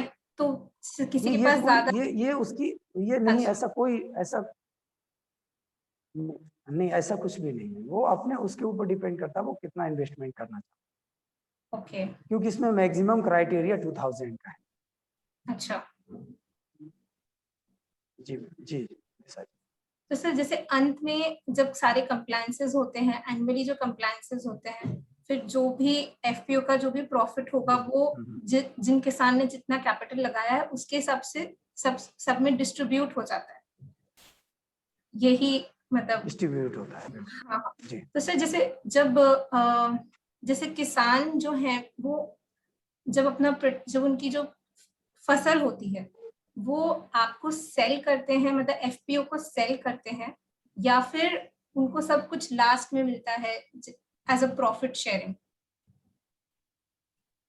मैं फिर से जैसे कि जैसे फार्मर्स ने, दिशा जी, जैसे फार्मर्स ने, हम कोशिश ये करते हैं फार्मर्स की जो भी प्रोडक्शन है, उस प्रोडक्शन को हम कोशिश ये करते हैं कि मंडी में बिकवाएं। वो डायरेक्ट बेनिफिट उन्होंने ले लिया, तो उसमें कंपनी का सिर्फ सपोर्ट ये हो गया कि उन्होंने अपना फसल को एक बल्क में, मतलब जैसे अभी संतोष अगर किसी चीज को लेके जाते तो मैं समझता हूँ कि मैं 10-20 कुंतल मंडी में ले जाऊंगा, और 10-20 या 50 फार्मर्स किसी भी प्रोडक्शन को लेके जाते हैं तो वो बल्क में हो गया। तो बल्क में हम बड़ी मंडी में भी ले जा सकते हैं। तो वहां पर जो डायरेक्ट सेल हुआ, वो डायरेक्ट सेल का डायरेक्ट बेनिफिट फार्मर्स को चला गया। वहां पर कंपनी का सिर्फ सपोर्ट ये रहा कि कंपनी ने मिल करके उनका सपोर्ट किया है, और उसमें बेनिफिट और लॉस कंपनी का कुछ भी नहीं रहा। वहां पर कंपनी ने अपने कैपिटल का इन्वेस्टमेंट नहीं किया। अगर कंपनी अपने कैपिटल का इन्वेस्टमेंट करती है, जैसे कि वो फार्मर्स ने क्या किया, अभी जैसे एफसीआई की तरफ से हमें गेहूं खरीद केंद्र मिलने को था, लेकिन वो सरकार की कुछ नीतियां ऐसी रहीं जो नहीं मिल पाया। तो उस समय ऐसा था कि जब हम खरीद केंद्र लगाते हैं तो उसमें लगभग 20 से 50 लाख रुपए लगता है, और फिर धीरे धीरे ट्रांजैक्शन करते करते लगभग 2.25 करोड़ और 10-20 करोड़ पे पहुंचता। तो उस समय जो कंपनी कमाती, वो जितना शेयर जिसका लगा उसके शेयर में चला। अगर कोई हमें बेचता है अपनी चीज, और बेचने पर कंपनी उसे दूसरी जगह पर सेल आउट करती है, तो उस इन बिटवीन जो बेनिफिट होता है उसमें शेयर फार्मर का होता है। हम फार्मर से परचेज करें, जी सर। दूसरी जगह मंडी में बेचते हैं, तो उसमें जो बेनिफिट होता है वो फार्मर्स का शेयर में। जी दिशा जी। तो सर अधिकतर बारी मतलब ऐसा ही होता है कि जैसे एक एफपीओ जो है वो फार्मर्स के फसल को इकट्ठा करती है और उन्हें एक प्लेटफॉर्म देती है कि वो बल्क में अपना प्रोड्यूस सेल कर सके मार्केट में। दिशा जी, अभी तक तो मैं अपनी स्पष्ट बात बताऊं जी कि जब कंपनी मैंने रजिस्ट्रेशन कराया था उस समय आलू का सीजन चल रहा था। अभी जब गेहूं का सीजन आया उसके बाद मक्का का भी सीजन आया और धान का भी सीजन आया, तो इस समय सरकार के कुछ केंद्र खुल जाते हैं, वहां पर उनका सेल आउट जब अच्छे रेट में हो जाता है तो एफपीओ को सपोर्ट करने की इतनी जरूरत पड़ती है कि वहां पर वो जो केंद्र खुला हुआ है, जो परचेजिंग सेंटर खुला हो, वहां तक उन्हें पहुंचाने का काम करे। बाकी अगर उनका कोई भी सेल आउट अच्छे रेट में नहीं हो पाता है, तो मैंने अभी आपको बताया था कि हमारा जैसे एक्सपोर्ट का लाइसेंस आ जाता है, एक्सपोर्ट का लाइसेंस आते ही हम तब किसानों की बेहतर मदद कर पाएंगे। क्योंकि अगर हम आज यहाँ से अलीगंज की मंडी से, एटा की मंडी से, फरुखाबाद की मंडी से, कन्नौज की मंडी से, किसी भी मंडी से हम परचेज करते हैं या किसानों का कलेक्ट करते हैं, दूसरी मंडी में पहुंचाते हैं, तो बहुत बड़ा बेनिफिट नहीं है। क्योंकि आज का रेट गेहूं का वही 16.5 और 17 समथिंग चल रहा है, और उस रेट में मैं किसी भी मंडी में लेके जाऊंगा तो मुझे कोई बेनिफिट नहीं होगा। क्योंकि ऑल ओवर, हाँ, मुंबई की, महाराष्ट्र की मंडी है जहाँ पर रेट अच्छे जा रहे हैं। अब उसमें क्या होता है, जैसे मैं फार्मर्स के से कहता हूँ कि चलिए ऐसा करिएगा, आप सभी लोग इकट्ठा करके हमारे साथ चलिए, हम महाराष्ट्र चल रहे हैं, तो शायद है कि किसान इतनी दूर तक जाने के लिए तैयार अभी नहीं है, और कंपनी के पास भी इतना कैपिटल नहीं है जो कि उनका खरीद के अभी तुरंत पेमेंट करे और जाकर के फिर वो सेल आउट। दिशा जी। जी सर। सर जैसे सिर्फ मतलब आप ही का एफपीओ नहीं, जैसे बहुत सारे एफपीओ होते हैं जो फार्मर्स को लेबर, जिसे हम बोलते हैं कि लेबर भी शेयर करते हैं, इनपुट्स भी शेयर करते हैं, सीड्स भी शेयर करते हैं, और वो पूरा एक प्रॉपर प्लानिंग बनाते हैं कि क्या हम उगाएंगे, किस समय पे क्या उगाएंगे, और सब अपना इनपुट्स शेयर करेंगे और सब कुछ शेयर करेंगे। क्या वैसी टाइप की शेयरिंग अभी शुरुआत हुई है मतलब आपके एफपीओ? जैसे दिशा जी, जैसे कि अभी मैंने आपको बताया था, हमने जो क्लस्टर्स बनाए हैं, वो क्लस्टर्स इसीलिए बनाए गए हैं ताकि उनके यहाँ कौन सा क्रॉप अभी उगाया जा रहा है और उस क्रॉप के लिए कौन सा उन्हें सीड चाहिए, उस क्रॉप के लिए उन्हें कौन सी खाद चाहिए और कौन सा उन्हें पेस्टिसाइड चाहिए। इन जानकारियों को हम अपने क्लस्टर्स के माध्यम से लेते रहते हैं, तो इससे ये क्लियर हो जाता है कि वो फार्मर ये चीज उगाना चाहते हैं, उन्हें हम वो चीज वहां पर शेयर करते हैं, और ये हमारा चल रहा है। अभी कल हमारी DDA, deputy director of agriculture से मीटिंग हुई है, तो अभी हमें बाजरा का बीज देना है, जो मिलेट होता है, हमारे यहाँ मिलेट बहुत होता है, हमें अपने शेयर होल्डर फार्मर्स को मिलेट का सीड प्रोवाइड कराना है जो फ्री ऑफ कॉस्ट है, और हमारे साथ कुछ किसान भाई भी जुड़े हुए हैं, वो भी सुन रहे होंगे। बस उसका ये है कि जो उनका एग्रीकल्चर के रूप में रजिस्ट्रेशन है, अगर उनका 1 एकड़ के लिए रजिस्ट्रेशन है तो 1 एकड़ के लिए सीड ले जा सकते हैं, 2 एकड़ के लिए रजिस्ट्रेशन है तो 2 एकड़ के लिए सीड ले जा सकते हैं, और डीबीटी के माध्यम से उनके खाते में पैसा आएगा। जब वो मिलेट के सीड को परचेज करेंगे, उस समय उन्हें पूरा कॉस्ट देना पड़ेगा, और डीबीटी के माध्यम से अप्रोक्सीमेटली 30 to 40 डेज में उनके अकाउंट में पैसा, ये है प्रोसेस जो हमने लेटर भी दिया हुआ है डीडीओ को, और उसमें किसानों की मदद भी करें। और अभी जैसे पपाया की बात आई, मैंने कुछ फार्मर्स हमारे आए हैं जो पपाया करना चाहते हैं, तो उसमें भी हम किसानों की सूची बनाते हैं, लिस्ट बनाते हैं। जैसे आपने कहा कि शेयर करते हैं क्या, बिल्कुल, हम अपने सभी फार्मर्स की जो भी योजनाएं आती हैं, उन सारी योजनाओं को हम अपने फार्मर्स के साथ शेयर करते हैं, और उनसे पूछते भी हैं अगर आपको कुछ अलग से फसल करनी है तो आप मुझे बताइए, हम आपको ट्रेनिंग भी दिलाएंगे। अभी जैसे हमारा कल ही बात हमारी हुई है कि अगर हम फार्मर्स को किसी विशेष प्रकार की ट्रेनिंग दिलाना चाहते हैं तो सरकार से हम आत्मा योजना के तहत फार्मर्स को ट्रेनिंग भी दिलाएंगे, जिसमें फार्मर्स को district level, state level, out of state भी ट्रेनिंग दिलाने का है कार्यक्रम। इसे भी हम शेयर करते हैं फार्मर्स के साथ। जैसा अभी मैंने आपको बताया था, जो हमने 17 मार्च को जो मीटिंग की थी, उसका उद्देश्य भी यही था कि किसानों को अवेयर किया जाए। अभी हम अवेयरनेस प्रोग्राम ज्यादा चला रहे हैं, क्योंकि सबसे पहले तो किसानों को इसके लिए जागरूक करना पड़ेगा, तब वो जाकर के कहीं समझ पाएंगे। यस सर, शुक्रिया सर। अगर मैं रिदम या आशीष, संग्राम, किसी के पास कोई प्रश्न हो तो। आशीष, आप पूछ रहे थे? जी, तो मैं एफपीओ पर ही क्वेश्चन कंटिन्यू करता हूँ। शायद साथी लोग जुड़ नहीं पाए हैं विलेज से। तो सर आपने इतना अच्छा इंसाइट दिया एफपीओ से संबंधित। जी सर जी। ये बहुत बेनिफिशियरी है हमारे लिए। तो सर कुछ क्वेश्चन मैंने जो आपने हमें जानकारी दी है उसके बिहाफ पे नोट किए हैं। होपफुल ये अच्छे क्वेश्चन होंगे। सर जैसे कि आपने स्प्रिंकलर सिस्टम के बारे में हमें बताया, तो सर मैं ये जानना चाहता हूँ कि जो पर एकड़ अपन को जो स्प्रिंकलर सिस्टम इंस्टॉल करने का क्या कॉस्ट आ जाता है? सर ये प्रोजेक्ट बनाने का काम जो स्प्रिंकलर लगाते हैं उनका होता है। ये हम कोई स्प्रिंकलर नहीं लगवाते, हम कोई कंपनी नहीं है। कितना है कि अगर एवरेज सर अगर कुछ आइडिया हो। मैं इसका कोई आइडिया नहीं दे सकता। मैं जो स्कीम के तहत होता है वो बता रहा हूँ। स्प्रिंकलर सिस्टम लगवाने के लिए हमारा जो जिला उद्यान अधिकारी होते हैं, DHO जिसे कहते हैं, डिस्ट्रिक्ट हॉर्टिकल्चर ऑफिसर, उनके यहाँ स्कीम होती है। और एक जैसे कि अगर किसी के पास 2 हेक्टेयर तक अगर लैंड है तो 90% जो भी कास्ट आता है उसका 90% गवर्नमेंट सब्सिडाइज करती है, पे करती है। 10% से फार्मर को देना पड़ता है। अगर 2 हेक्टेयर से अधिक है तो 80% सब्सिडाइज गवर्नमेंट करती है। तो मैं समझता हूँ कि सब्सिडी ही सभी पर्याप्त हो गई। जी जी जी, हाँ सर वो काफी है, तो कॉस्ट कम हो जाती है। जी जी, कॉस्ट बहुत कम हो गया जी। सर एक मेरा क्वेश्चन था, जैसे कि एफपीओ का आपने बताया, तो सर आप जो ऑर्गेनिक मैन्योर से जो निर्मित क्रॉप्स है उस पे सिर्फ काम कर रहे हो या सभी प्रकार की क्रॉप्स पे आप काम कर रहे हो जो फर्टिलाइजर और पेस्टिसाइड्स का भी यूज करते हैं? जी देखिए आशीष जी, अगर मैं समझता हूँ अभी हमारा भारत देश इतना ज्यादा सक्षम नहीं हुआ, इतना ज्यादा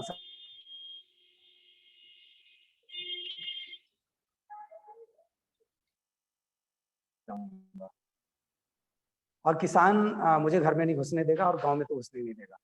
क्योंकि आपको पता होगा जब ऑर्गेनिक फर्टिलाइजर से हम एग्रीकल्चर करते हैं तो फर्स्ट टाइम में उसका जो प्रोडक्शन है वो कम हो जाता है। हाँ सर, वो 2 से 3 साल तक का पूरा साइकिल। जी, जब प्रोडक्शन कम होता है तो वो मुझे गाली देगा, वो ये कहेगा कि आपने तो कहा था कि हम आपका प्रोडक्शन बढ़ाने के लिए आए हैं और आपने तो मेरा प्रोडक्शन डाउन कर दिया। दूसरी तरफ जब प्रोडक्शन कम होगा लेकिन उसकी वैरायटी बहुत अच्छी होती है, लेकिन समस्या मार्केट की है। अभी जैसे हमारे पास सब्जी से लेकर के चावल और मतलब अनाज तक सारी चीजें लगभग ऑर्गेनिक हैं। इवन गाय का देसी घी भी हमारे पास ऑर्गेनिक का है, लेकिन उसे परचेज करने वाले लोगों की संख्या कम। तो हम ऑर्गेनिक अभी जैसे मैंने 9 products, Ashish ji 9 products organic fertiliser के तैयार किए हैं। तो वो 9 प्रोडक्ट्स आप हमारी वेबसाइट पे जाकर के देख सकते हैं sfpcl.com पे। तो वो 9 प्रोडक्ट्स मतलब लोग लगा रहे हैं, ऐसा नहीं है, लेकिन बहुत कम मात्रा में लगा रहे हैं। तो विश्वास लोगों को दिलाना बहुत मुश्किल हो रहा है। अब जैसे कि महानगर में अगर हम बात करें आशीष जी, तो ऑर्गेनिक प्रोडक्ट्स को लोग समझते हैं, लेकिन हम जब गांव की बात करते हैं तो गांव में लोग नहीं खाते। अगर उनसे कहो कि आपको जब उन्हें 20 रुपए किलो आटा मिल रहा है या उनका 16-17 रुपए किलो गेहूं है, उसका वो 2 रुपए 3 रुपए किलो उसे पिसा लेते हैं, तो वो आपका 25 रुपए या 35 रुपए आटा क्यों लेंगे? सर एक्चुअली ये आंसर सरल शब्दों में आई थिंक नहीं दिया जा सकता। जैसे कि अगर किसान उसको उगा रहा है तो वो उसको कंज्यूम भी करेगा, उसको हाई रेट में सेल भी करेगा। तो आई थिंक वो टॉपिक थोड़ा मेशी है। और सर एक्चुअली मेरा क्वेश्चन करने का पर्पस ये था, जैसे कि आपने कहा कि कुछ किसान हैं जो कि सब्जियां या फिर फ्रूट्स वगैरह जो भी है आप ऑर्गेनिक तरीके से अगर वो उगा रहे हैं, तो जैसे कि आपको पता होगा इसका एक सर्टिफिकेशन होता है, आई थिंक आप लोग फॉलो कर रहे हो उसको। तो जैसे कि हम किसी चीज को सर्टिफाइड कर लेते हैं, जैसे कि जहां तक जब 2019 का डेटा मुझे याद है मतलब भारत में 29 प्रकार के ऐसे इंस्टीट्यूट है जो कि सर्टिफाइड करते हैं ऑर्गेनिक चीजों को। आई थिंक अगर मैं गलत नहीं हूँ, मुझे ये डेटा याद है। तो अगर हम किसी के थ्रू रजिस्टर्ड हो जाते हैं तो हम उस पर्टिकुलर प्रोडक्ट को मतलब भारत में अच्छे मार्केट में और एक्सपोर्ट करने के लिए भी वैलिड हो जाते हैं। मतलब वो अगर उसकी जो मापदंड है उस पर अगर वो खरा उतरता है, हमारी जो चीजें उस पैमाने पे खरी उतरती है, तो हम उसको हाई रेट में सेल कर सकते हैं, जो कि उसके बहुत से क्या हेल्थ के भी फायदे हैं और उससे हमारी इनकम भी अच्छी जनरेट हो जाती है। तो मैं उस सेंस में आपसे एक्चुअली पूछना चाह रहा था सर। हाँ बिल्कुल, आपका कि जैसे क्वेश्चन आशीष जी बिल्कुल सही आपने कहा है। हम उसके लिए प्रयास कर रहे हैं। जैसे कि अब हमारे पास अभी इतना मेहनत करने के बाद मुझे लगभग, वैसे तो मेरे साथ ऑल ओवर इंडिया की बात करें तो कई फार्मर्स हैं जो जुड़े हुए, लेकिन हम अपनी कंपनी के शेयर होल्डर फार्मर्स की बात करें तो लगभग 10 फार्मर्स हमें ऐसे अब मिल पाए अभी तक जो हमारे साथ ऑर्गेनिक फार्मिंग करने के लिए तैयार हुए। ठीक है। अब जैसे कि अभी नेचुरल सबसे पहले क्या होता है, जब हम ऑर्गेनिक फार्मिंग की बात करते हैं तो सबसे पहले उन्हें हम नेचुरल तरीके से करवाते हैं, मतलब कोई भी फर्टिलाइजर नहीं लगाएंगे। और कहना आसान होता है आशीष जी, करना कठिन होता है, क्योंकि प्योर ऑर्गेनिक पैदा करने के लिए एक क्लस्टर होता है। जैसे कि हम कम से कम 50 से 60 हेक्टेयर का एक क्लस्टर तैयार करें। अब एक ही जगह पर 50 से 60 हेक्टेयर का एक क्लस्टर तैयार करने का मतलब है कम से कम 50 किसानों को कन्विंस करना। एटलीस्ट यस सर, बिल्कुल। अब वो 50 से 60 किसानों को हम कन्विंस कैसे करेंगे, क्योंकि बीच में से हो सकता है कि आशीष जी वो कहेंगे नहीं भाई मैं नहीं करूंगा, मुझे नहीं करना, तुम्हारी मुझे फॉलो नहीं करना है, तो मैं हम किसी को बाध्य नहीं कर सकते। जी सर, बाध्य नहीं कर सकते ना। तो ये सबसे बड़ा चैलेंज इसमें यही आ जाता है आशीष जी कि ऑर्गेनिक फर्टिलाइजर हम ऑर्गेनिक प्रोडक्शन हम कर सकते हैं। सर्टिफिकेशन के लिए हमारे पास सभी एजेंसियां तैयार हैं। हमारा उनसे पर डे लगभग कांटेक्ट में टच में रहते हैं, तो उनसे हमारी बातचीत भी होती रहती है। लेकिन अब जब किसान जब तक तैयार नहीं होता है तब तक हम सर्टिफिकेशन किसका कराएं। तो अभी जैसे मैंने जो 10 फार्मर्स तैयार किए तो वो 10 फार्मर्स 10 प्लेसेस के हैं, मतलब 2 फार्मर भी एक जगह पर नहीं है। अब उस खेत को हम मतलब जो ऑर्गेनिक खेत है उसमें किसी भी खेत का वर्षा सीजन में, किसी भी सीजन में किसी भी प्रकार से पानी नहीं आना चाहिए। अगर किसी दूसरे खेत का पानी आ जाता है तो मैं समझता हूं कि वो उसकी जो ऑर्गेनिक फर्टिलिटी है जो वो कम हो जाएगी। मींस उसमें जो केमिकल्स हैं, दूसरे जो केमिकल्स हैं जो खेत के पानी में बहकर आ जाएंगे, इनऑर्गेनिक जो केमिकल्स है दूसरे खेत के वो उसमें आ जाए। तो ये बहुत बड़ा चैलेंज है हमारे समझ से। और उन जगहों के लिए चैलेंज नहीं है जहाँ पर जमीन, अब जैसे मैंने अभी सतावर किया हुआ, एक मेरा खेत लगभग 20 साल से पड़ा हुआ था, 20 ईयर से ऐसे ही पड़ा हुआ था, तो मैंने उसमें सतावर लगाया हुआ है, तो भी प्योर ऑर्गेनिक है। उसके चारों तरफ जो खेत है वो भी पड़े हुए, अभी उनमें कोई फसल नहीं हो रही है, तो उसे हम सक्षम हो जाएंगे कि उसे हम ऑर्गेनिक तरीके से उगा पाए। तो चैलेंजेस हैं, लेकिन हम ऐसा नहीं कि चैलेंजेस को लेकर के अपने आप को चुपचाप बैठ जाएं और पीछे हटा लें, ऐसा नहीं है। चैलेंजेस को स्वीकारते हुए हमें आगे बढ़ना है। ये सर, जी सर, थैंक यू सर। और सर मेरा एक क्वेश्चन था, आपने आईपीएम किट के बारे में बताया, तो सर इसके बारे में अगर थोड़ी जानकारी आप देते तो। आईपीएम किट का मैं बाद में, अभी मेरे पास यहाँ पर कुछ अवेलेबल नहीं है। नहीं सर, नाम मतलब किस पर्पस से यूज की जाती है, बस मैं ये जानना चाहता हूँ। आईपीएम किट का मतलब होता है जैसे जब हमारी फसल हम किसी भी खेत में लगाते हैं तो आईपीएम किट में लेयर टाइप का होता है, चिपचिपा पदार्थ लगाया जाता है। और जैसे कि कुछ जो हमारी फसलों में कीड़े पैदा होते हैं, वो जो मक्खियां होती हैं, तितलियां होती हैं, उनकी जरिए से होते हैं, जिसे इल्ली भी कहते हैं। तो वो क्या होता है, जब हमारे खेत में आईपीएम किट उसका येलो कलर होता है, आईपीएम किट जब हम लगा देते हैं तो वो कीड़ा आकर के उससे चिपक जाता है, कि उसमें लेयर लगा होता है। और जब कीड़ा चिपक जाता है तो नीचे हम एक पॉली बैग लगा देते हैं, उस पॉली बैग में वो कीटाणु सब भरते रहते हैं, इस तरीके से वो उससे चिपक जाते हैं, कुछ कम हो जाते हैं। दूसरा, उसी के साथ साथ हमने कुछ A4 साइज में कुछ सीट भी बनवाई हैं, जो सीट येलो कलर की हों, उनमें भी लेयर लगा हुआ है। जब कीटाणु आएगा, आपको पता होगा अगर आप फसलों से संबंध रखते हैं, तो कीड़े मकोड़े जो होते हैं वो पीले कलर से बहुत ज्यादा अट्रैक्ट होते हैं, तो वो पीला कलर दोनों का है, उससे आकर के कीटाणु अट्रैक्ट हो जाते हैं, अट्रैक्ट होकर के वो उसमें कैद हो जाते हैं और हम उससे निकाल करके फेंक देते हैं। ये आईपीएम किट का काम। जी, जी, यस सर। और सर आपने एक्चुअली एक प्रोजेक्ट के बारे में बताया इथेनॉल, एक्चुअली मैंने इसके बारे में कुछ पढ़ा था, तो आई थिंक ये बहुत कॉस्टली होता है, तो आप इसको लोग कैसे क्या सेटअप करना चाह रहे हैं और इसका क्या पर्पज़ है, अगर आप थोड़ा बता दें तो सर? नहीं, इसका इसका सर पर्पज़ हमारे यहाँ जो भी शुगर मिल्स हैं, ठीक है जी, ना? और शुगर मिल्स में जो स्ट्रॉ निकलता है, मतलब जो बेकार की सामग्री निकलती है, उसे भी हम मैनेज करेंगे। दूसरा ये है कि एथेनॉल की आज हमारे देश में इसलिए ज़रूरत है, हम कब तक दूसरे देशों से डीज़ल, पेट्रोल लेते रहेंगे, जी ना? सर, बिल्कुल।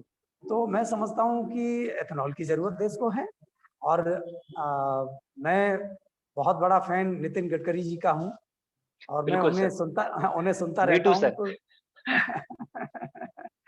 तो वो उनकी चीज़ें मुझे याद रहती हैं, तो मैं यही प्रयास करता रहता हूँ। वो इसीलिए मैंने बताया कि मेरा ये नेक्स्ट ईयर का प्लान है कि मैं एथेनॉल को भी मैं अपने माइंड में इन चीज़ों को डाले हूँ कि मुझे एथेनॉल का भी एक प्रोजेक्ट डालना है।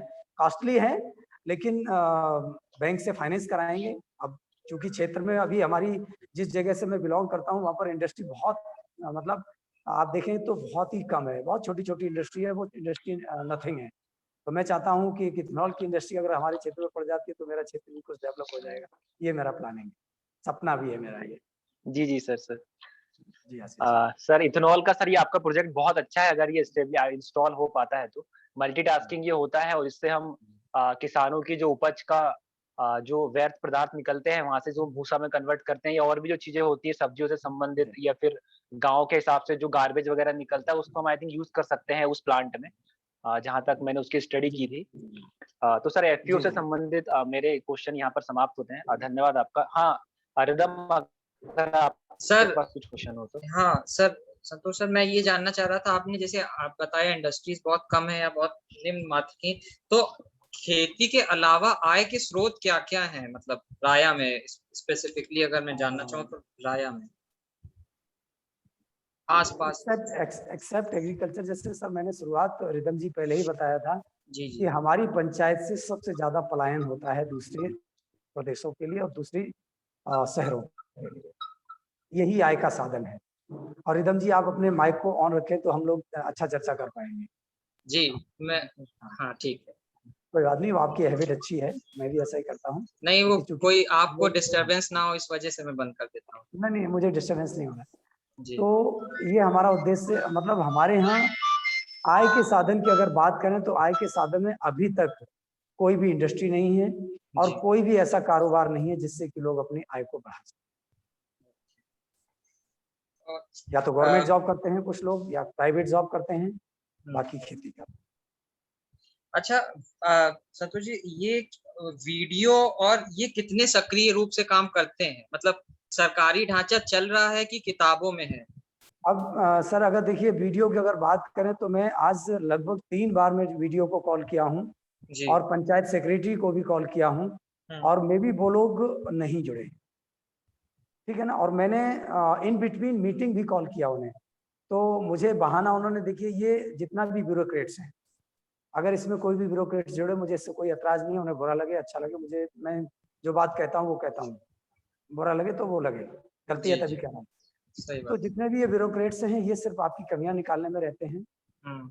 और उन्होंने बहाना बना दिया कि ये जो आपने लिंक भेजा वो खुल नहीं रहा है और मैं समझता हूँ कि एक बच्चा भी अगर क्लिक कर देगा तो लिंक डायरेक्टली ओपन हो जाएगा। तो ये उनका बहाना भी अच्छा नहीं है और वो नहीं जुड़े। मैंने 4 बार कॉल किया हूँ उन्हें और उन्होंने आश्वासन भी दिया था कि सर मैं जुड़ूँगा, निश्चित रूप से जुड़ूँगा।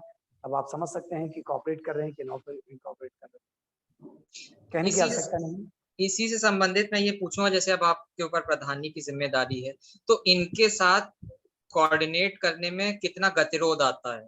जैसे कोई निर्णय लेना है, कोई बात है, कुछ है, तो कितना गतिरोध रहता है? सर गतिरोध तो आता है बट अब मैं अपनी अगर बात करूँ चूँकि मेरा तो प्रदेश लेवल की जितनी भी बॉडी हैं, गवर्नमेंट की बॉडी हैं, जितने सीनियर ऑफिसर्स हैं, सबसे मेरा लिंक रहता है, तो मेरा तो काम हो जाता है। हुँ। लेकिन मैं समझता हूँ कि बाकी प्रधान लोगों का, बाकी पंचायतों का तो प्रधान और सर एक चीज़ ये है कि हम लोगों के पास विलेज के संबंध में बहुत सारी चीज़ें जाननी थी। जैसे पानी के स्रोत क्या-क्या हैं और इसका एक पूरा एक विलेज प्रोफाइलिंग का फॉर्मेट था हमारे पास। तो अगर वो मुझे लगता है आपका भी समय बहुत लग रहा होगा, क्योंकि 5:30 तो मैं देख रहा हूँ घड़ी में कि हो गया है। तो हुँ। एक आपका मतलब आपसे संपर्क साधने के लिए, आपसे कांटेक्ट करना हो तो आपसे डायरेक्टली कांटेक्ट हो जाए, क्योंकि सचिन जी को बार-बार लिंक के लिए शेयर करने के लिए बोलना पड़ेगा। तो इस वजह से अगर आपका कांटेक्ट नंबर मिल जाए। और दूसरी एक और इम्पोर्टेंट चीज़ थी कि हमें मतलब गाँव के युवाओं से जुड़ने का एक बहुत मन था, क्योंकि उनसे उनका उद्देश्य जानना था कि वो क्या सोचते हैं अपने गाँव के प्रति। तो अगर ऐसा कुछ बन पाए कि एक दिन ऐसा हो जाए कि हम जुड़ पाएँ उनसे, उनसे बात कर पाएँ किसी संदर्भ में, तो वो थोड़ा हेल्पफुल रहेगा और उनके लिए भी एक इन्फॉर्मेटिव रहेगा कि हम लोग क्यों आए हैं, पर्पस जान पाएँगे, हम लोगों से अपनी बात साझा कर पाएँगे, हम कुछ उनसे सीख पाएँगे, कुछ हमसे वो जान पाएँगे। जी, जी। देखिए रिदम जी, बिल्कुल सही क्वेश्चन है आपका। मैं जी। सबसे पहले तो अपना नंबर शेयर आपको करे दे रहा हूँ। जी, मेरे जी। 2 नंबर हैं, कंपनी के नंबर हैं। वो नंबर शेयर करे दे रहा हूँ, उसके बाद हम चर्चा करते हैं। जी। जो युवाओं की बात रिदम जी आप कह रहे हैं, जैसे सबसे पहले हम पानी की बात करते हैं, तो पानी जी, के जी। लिए हमने अपने यहाँ पानी की टंकी लगवाना शुरू कर दिया है। गंगवार जी ने मुझे बताया था कि आपके यहाँ से शुरुआत करेंगे, जी। तो सबसे पहले हमने पानी की टंकी लगवाना शुरू किया है और उसके लिए जगह भी चिन्हित हो गई है और मैं समझता हूँ काम भी शुरू हो गया होगा। मैं 2-3 दिन से गाँव नहीं जा पाया हूँ, तो मैं देखूँगा काम शायद देखिए शुरू हो जाएगा और जनपद में सबसे पहले अपने पंचायत में ही टंकी लगेगी। ये भी मेरा अपना, मैं तो काम को करता हूँ कौन पहले जीतेगा, इस लेवल को लेकर के काम करता हूँ। ये मेरा हमेशा से रहा है। जी, ये पानी की टंकी का है जी। और मैं अपनी युवा टीम को एक्चुअली क्या है कि ये लोग बात करने में, मैंने आपको बताया कि संकोच शिक्षा का, करते हैं। हाँ बिल्कुल, बिल्कुल। वो शिक्षा सर का वो सबसे बड़ा अभाव है। हाँ, शिक्षा का सबसे बड़ा अभाव होने के साथ-साथ ये लोग बात करने में इन्हें काफ़ी हेजिटेशन फील होता है। इसलिए ये लोग सिर्फ जुड़े रहें, सुनते रहें, तो मैं समझता हूँ कि बहुत कुछ बोलने की आदत आ जाएगी। लेकिन अब चूँकि आप लोग समाज से हमेशा जुड़े रहते हैं और ऐसे इंस्टीट्यूट से जुड़े हुए जो कि पूरे समाज में, मैं समझता हूँ भारत के लिए एक आईना है, तो आप लोगों जैसा तो वो नहीं बोल पाएँगे, लेकिन फिर भी जब जुड़ेंगे तो कुछ न कुछ तो सीखेंगे। बोलने की बात नहीं, वो अपने अनुभव, वो अभी संकोच है उनके अंदर। जब वो आएँगे हम लोगों को बहुत कुछ जानने और सीखने को मिलेगा। जी सर, जी। तो वो सिर्फ हम लोगों का पर्पस यही है, क्योंकि भविष्य युवा हैं और जो जी। युवा सोचता है अपने गाँव के लिए वो बहुत महत्वपूर्ण है। जो हम लोग सोचते हैं, करते हैं तो एक तरफ रह गया। आप सोचते हैं, आप भी मतलब मैं आपको भी वो नहीं समझता, आप भी काफ़ी एक युवा उस क्षेत्र में हैं और जो एकदम युवा हैं, जो बच्चे हैं या कम उम्र के हैं, वो क्या दृष्टिकोण से देखते हैं चीज़ों को, क्योंकि वही गाँव का आगे भविष्य है। तो उनका जी। एक दृष्टिकोण बहुत महत्वपूर्ण है हम लोगों के लिए। और हम लोगों ने मतलब अपनी जो स्टडी है, वो मेनली एग्रीकल्चर और यूथ पे ही बेस की है। तो हम लोग ये चाहते हैं कि यूथ एक बार इंटरैक्ट करें अगर, आने वाले कुछ दिनों में, तो हम लोग उनको कोशिश करेंगे कि सहज कर दें इस मंच पे, क्योंकि अब मैं जितना समझता सहज हो जाए। हूँ, जी, जी, जी, निदम जी, मैं समझता हूँ जी, कि एक टीचर की आदत होती है कि जब स्टूडेंट नहीं पढ़ता है तो उसे ज़बरदस्ती बिठाना पड़ता है। जी, तो उनके लिए मुझे क्लास लगाना पड़ेगा और जी, मुझे किसी दिन गाँव में जाना पड़ेगा, तब जी, आपकी टीम से इंटरैक्ट करेंगे, जोड़ेंगे और जी, तब उन्हें अपने लैपटॉप से सभी को कनेक्ट करके तब सबसे कहेंगे कि अब जुड़िएगा आप, अब अपनी-अपनी बात रखिएगा। जी, क्योंकि अभी उन्हें हेजिटेशन लगता है और मुझे लगता है कि ये मुझे करना ही पड़ेगा और ये ज़रूरत भी है। जी। वो होगा सर ये कि हम तो ऐसा चाहेंगे कि कोई बड़ा ना हो। वो अपनी बात कहेंगे, वो उस चीज़ में उनको ये सहज नहीं लगेगा कि हमारे बड़े बैठे हैं तो उनको वो उनका मुँह देखेंगे, अपनी बात नहीं कहेंगे। खुल के अपनी बात तब वो कह पाएँगे जब उनको जी, किसी जी। प्रकार का दबाव महसूस ना हो।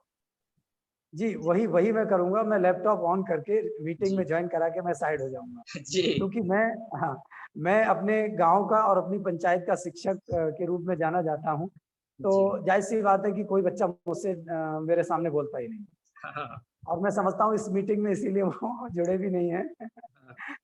तो ये डिसिप्लिन भी उन्हें फॉलो करना पड़ता है और मैंने शुरुआत भी नशाखोरी से कर दी, तो उसमें हो सकता है कि 2-4 तो नशा भी करते हैं, इसलिए वो उन्होंने सोचा कि भैया तो बस इसी से शुरुआत करेंगे, तो हटो साइड हो जाओ। हाँ, तो अब चूँकि मेरे ये पक्ष में ये चीज़ कभी रही नहीं है, तो मैं तो वो बोलूँगा, भाई मुझे तो सबका विकास करना है ना। जी, जी। नहीं, तो ये हम लोगों को आपसे बात करके बहुत बढ़िया लगा, और आपने जो एफपीओ के संदर्भ में बातें बताई, बहुत आगे तक आप चीजों को ले गए हैं और बहुत बढ़िया काम कर रहे हैं। ये ना केवल आप अपने लिए तो सोच ही सकते हैं, हम लोगों के लिए बहुत चीजें प्रेरणा स्रोत, क्योंकि होता क्या है, जब हम ये अनुभव कहीं बताएंगे कि ऐसे भी लोग हैं जो सक्रिय रूप से करना चाहते हैं, क्योंकि होता क्या है, कई बार ऐसे पद पे भी आके लोगों को सिर्फ पद और फिर आगे राजनीति और बहुत सी चीजें सोचते हैं, लेकिन आपका देख के दृष्टिकोण, सोच देख के, और जितना आप जिस ऊर्जा के साथ जुड़े हुए हैं, उससे ये लग रहा है कि आप नहीं, निश्चित रूप से कुछ करने के लिए आए। तो इस चीज को देख के तो मैं आपको पहले बधाई दूंगा इस चीज को कि बहुत बढ़िया आप सोचते हैं इस चीज को। आपने नंबर शेयर, हाँ आपने नंबर शेयर कर दिया। दिशा, आप नंबर सेव कर लोगे? हाँ मैं कर लिया। ठीक है, तो सर एक्चुअली रिदम बिल्कुल सही है। हम लोगों ने अभी अपना काम शुरू किया है और आपसे ही पहला इंटरेक्शन हमारे लिए बहुत ज्यादा नॉलेजेबल रहा है। इसी तरह आपका सपोर्ट बना रहेगा तो हम आगे भी अपना काम पूरा अच्छे से करेंगे जरूर। मैं टिस की पूरी टीम को बोलना चाहता हूं कि देखिए, मैं कुछ नहीं जानता हूं। मैं हर बच्चे से और हर बड़े से और हर समान के व्यक्ति से सीखता हूं। आप लोगों से मुझे बहुत सीखने को मिल रहा है, क्योंकि मैं अगर अज्ञानी बनकर के यहाँ बैठूंगा तो आपसे सीख पाऊंगा, और मैं अगर ज्ञान का भंडार लेकर के बैठूंगा तो आपसे सीख नहीं पाऊंगा। तो मैं कभी नहीं समझता हूँ कि मैं ज्ञानी हूँ, मैं कुछ नहीं जानता हूँ। बस ये आप लोगों के क्वेश्चन आते हैं, उसका आंसर जैसा बनता है वैसा दे देता हूँ। और ये अब चूंकि रोजाना मेरे साथ 2-4 मीटिंग रहती हैं, तो ये आम क्वेश्चन मेरे लिए हो गए हैं और ये चलते ही रहते हैं, तो बहुत बड़ी बात नहीं है। और मैं आपकी पूरी टीम को बधाई देना चाहूँगा कि आप जैसे युवा लोग इतना सोच रहे हैं, और बस इसी सोच के को लेकर के आगे बढ़िए। देखिए, पैसा कमाने के लिए बहुत सी जगह है, और ये भी बहुत बड़ा पॉइंट है, प्लेस भी है पैसा कमाने का। लेकिन आज आप पूरे भारत में आपके चेहरे देखे जा रहे हैं, ये सबसे बड़ी बात है ना। और धीरे धीरे आज आप हमारे साथ इंटरेक्ट हो रहे हैं, कल आप टेलीविजन पे भी इंटरेक्ट होंगे, परसों आप फिर इंटरनेशनल लेवल के जो चैनल्स उन पे इंटरेक्ट होंगे। और मैं इसके लिए विशेष बधाई देना चाहूँगा गंगा सर का, सौरभ जी का, सचिन जी का। ये टीम बड़ी मजबूत है। और मैं तो ये कहता हूँ कि जब भी कोई मीटिंग होती है तो मेरे पास फोन भी करेंगे, और सबसे पहले मेरे पास ही लिंक शेयर होता है, और मैं भी कोशिश करता हूँ, चाहे कितना भी बिजी हूँ, कि मीटिंग में जरूर ज्वाइन करता हूँ। जी rhythm ji, Prachi ji, Sangram ji, Desa ji. Thank you sir. जी सर। सचिन जी, एक आग्रह है, ये आप मीटिंग की हम लोग को रिकॉर्डिंग शेयर कर दीजिएगा उसमें। सर जी जी जी। सर हेलो, बोलिए बोलिए सचिन। सर एक्चुअली सर आप सुन रहे हैं क्या?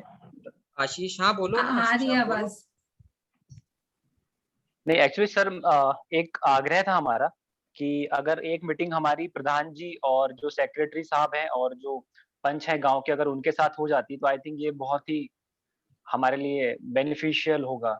मतलब जो जानकारी हमें कलेक्ट करनी है, जो डेटा हमें कलेक्ट करना है, तो हम उनसे संपर्क करके आई थिंक उनको उसके बारे में बता भी सकते हैं, ताकि अगर उनके पास एट द टाइम अगर जानकारी ना हो तो वो हमें ग्राम पंचायत से कलेक्ट करके प्रोवाइड करा सके। देखिए सर, मैं बताना चाहता हूँ, मैंने दोनों लोगों को काफ़ी देर तक इंटरेक्ट किया, और मैंने फ़ोन भी इन बिटवीन मीटिंग भी किया। ये लोग मैं समझता हूँ कि मैं इनके बारे में कुछ कह नहीं सकता। ओवरऑल रही डेटा की बात, तो मैं डेटा आपको प्रोवाइड करा दूंगा, क्योंकि डेटा ही महत्वपूर्ण होता है। और वो लोग, हो सकता है कि मेरे साथ मीटिंग के साथ जुड़ने में उन्हें प्रॉब्लम होगी, जी सर। क्योंकि अभी पिछली मीटिंग में मैं बताऊं, 21 तारीख को 21 को मीटिंग थी, तो जो काम नहीं करता मैं उसका बोल देता हूं, तो एक डीएचओ की बलि चढ़ गई। तो हो सकता है कि वो मीटिंग में ना जुड़े हों।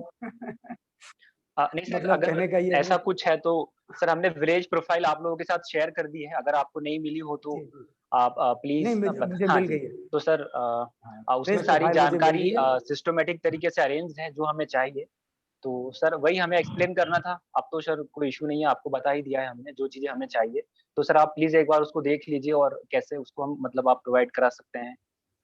और बस सर यही। मैं उसे जो भी डेटा आपने प्रोवाइड, मैं डेटा को कंप्लीट करके आपको प्रोवाइड कराता हूँ, और मैं वो लिस्ट वीडियो को और सेक्रेटरी दोनों को भेज दूंगा।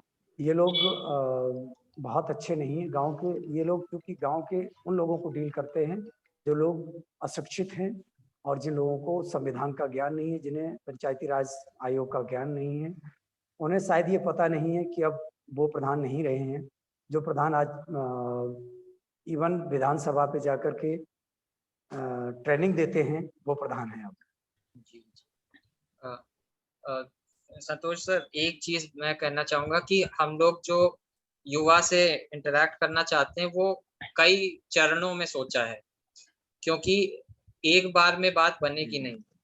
तो क्या होगा कि 2, 3, 4 बार, क्योंकि आने वाले 15 दिन में हम लोगों को ये काम करना है, तो हमारा मुख्य उद्देश्य यही रहेगा कि जितना ज्यादा से ज्यादा युवाओं से जुड़ सकें, क्योंकि वो हम लोगों के लिए मतलब ना केवल बेनिफिशियल हम लोगों के एस्पेक्ट में रहेगा, जो विलेज के टर्म्स में हम लोग सोचेंगे उस पे भी हम लोगों को एक दिशा दृष्टिकोण मिलेगा कि किस तरह हमको सोचना चाहिए। तो वो एक बहुत मुख्य पहलू है जो मैं आपके ठीक है।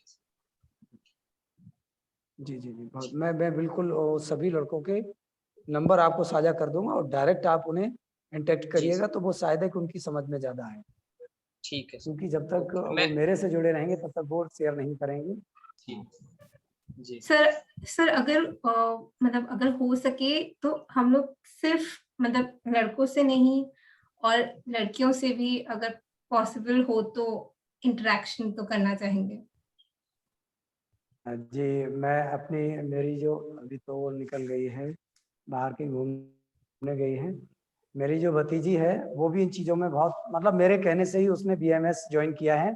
अब चूंकि मैं मेडिसिन अपने खेतों में पैदा करता हूं तो उसे बहुत बड़ा इंटरेस्ट भी है, और तो मैं उसे भी अगली बार जोड़ूंगा और मैं कोशिश करूंगा कि वो सभी हमारे बच्चे और जो भी युवा लड़कियां हैं वो भी जुड़ें।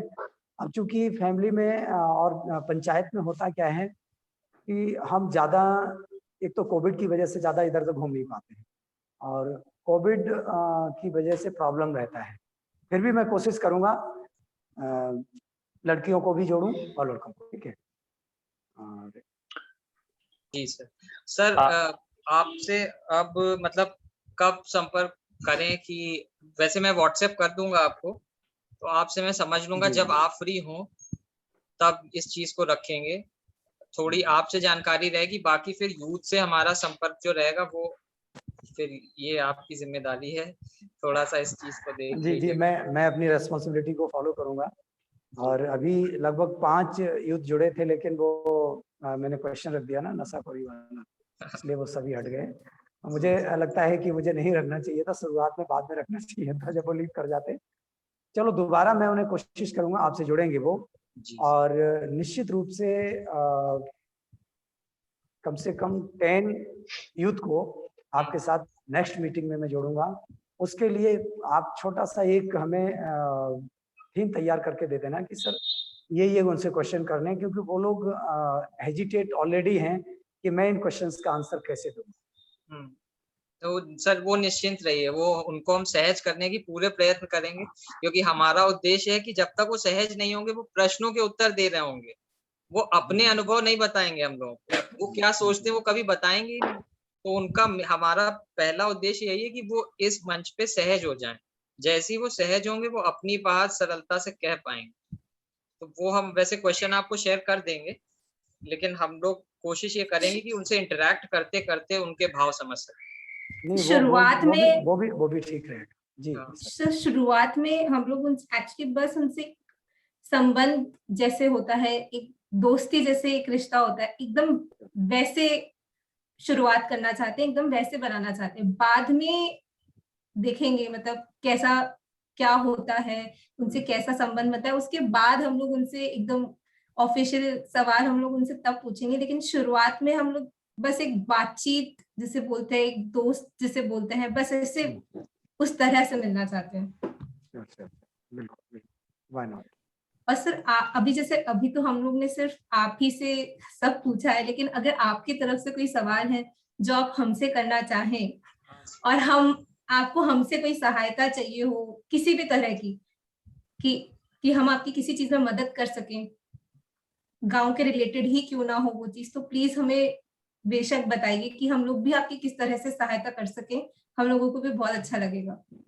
मैं टिस की टीम से एक उम्मीद करता हूँ, सबसे पहली हमारी उम्मीद और खास उम्मीद ये है कि सबसे पहले जो मैंने क्वेश्चन रखा था और मेरी समस्या भी है, मैं उस समस्या को लेकर के बहुत चिंतित रहता हूँ कि हमारा समाज शिक्षित कैसे हो और रोजगार परक कैसे हो। यही आपसे मैं, एक बहुत बड़ा टारगेट है आपके लिए, कहने में सिर्फ 2 टारगेट है लेकिन बहुत बड़ा टारगेट। सर मैंने तीनों टारगेट नोट कर लिए हैं। आपने शिक्षा बोला था, नशा बोला था और रोजगार बोला था। ये पहली 3 चीजें मैंने मुख्य बिंदु बना लिया है सर। नहीं, वो मैं देख रहा हूँ, आप लोग नोट करते हैं एक एक बिंदु को, मैं देख रहा हूँ। और बस ये इन बिंदुओं पे अगर हम सब लोग मिलकर के काम करेंगे या हमारा परिवार मिलकर के काम करेगा, आज न समृद्धशील अकेला है, न गांव कनेक्शन अकेला है, न टिस अकेला है। ये जितनी भी संस्थाएं हैं सब मिलकर के काम करेंगी तो सब बहुत बड़ी ताकत हमारे पास होगी। और जब कई ताकतें इकट्ठी हो जाती हैं, तो चाइना क्यों डर गया? क्योंकि वो देखा कि पूरा एशिया इकट्ठा हो गया, पूरा अमेरिका इकट्ठा हो गया, तो क्या मजाल है जो चाइना हमारे खिलाफ कुछ भी कर सके। तो हमें भी वही करना पड़ेगा, हम सभी लोग मिलकर के काम करेंगे। शिक्षा, स्वास्थ्य, चिकित्सा और नशाखोरी और रोजगार, ये बहुत ही महत्वपूर्ण बिंदु हैं। और पानी को लेकर के गंगा सर ने हमें बोला था, उसके लिए मैंने शुरुआत करवा दी है। और मैं समझता हूँ अभी तक कहीं टंकी नहीं रखी गई। हमारे यहाँ तो वैसे तो पानी की सुविधा सभी के यहाँ है, पानी मीठा भी है हमारे यहाँ, और सभी के यहाँ समरसेबल लगा हुआ, लेकिन फिर भी हमने टंकी लगवाई। जो पानी का बर्बाद होता है पानी, उसे रोकने के लिए। जी आगे। हाँ, एक चीज सर और थी कि अगर हम लोग जैसे आपको तो बहुत नॉलेज है। नहीं सर, नहीं, मैं जैसे छोटे किसानों से एक बार जुड़ सकें, उनकी मूलभूत समस्याओं को समझने के लिए अगर थोड़ा उनसे भी बातचीत हो जाए तो उनके भी थोड़े मायने पता लगेंगे कि वो किस संदर्भ में समस्या फेस कर रहे हैं। आप तो बहुत अच्छे से चीजों को समझते होंगे, पर हम लोगों को वो चीज समझने के लिए आसान हो जाएगा अगर हम आगे विलेज के डेवलपमेंट प्लान के लिए सोचते हैं तो उनकी भूमिका भी बहुत अहम रहेगी।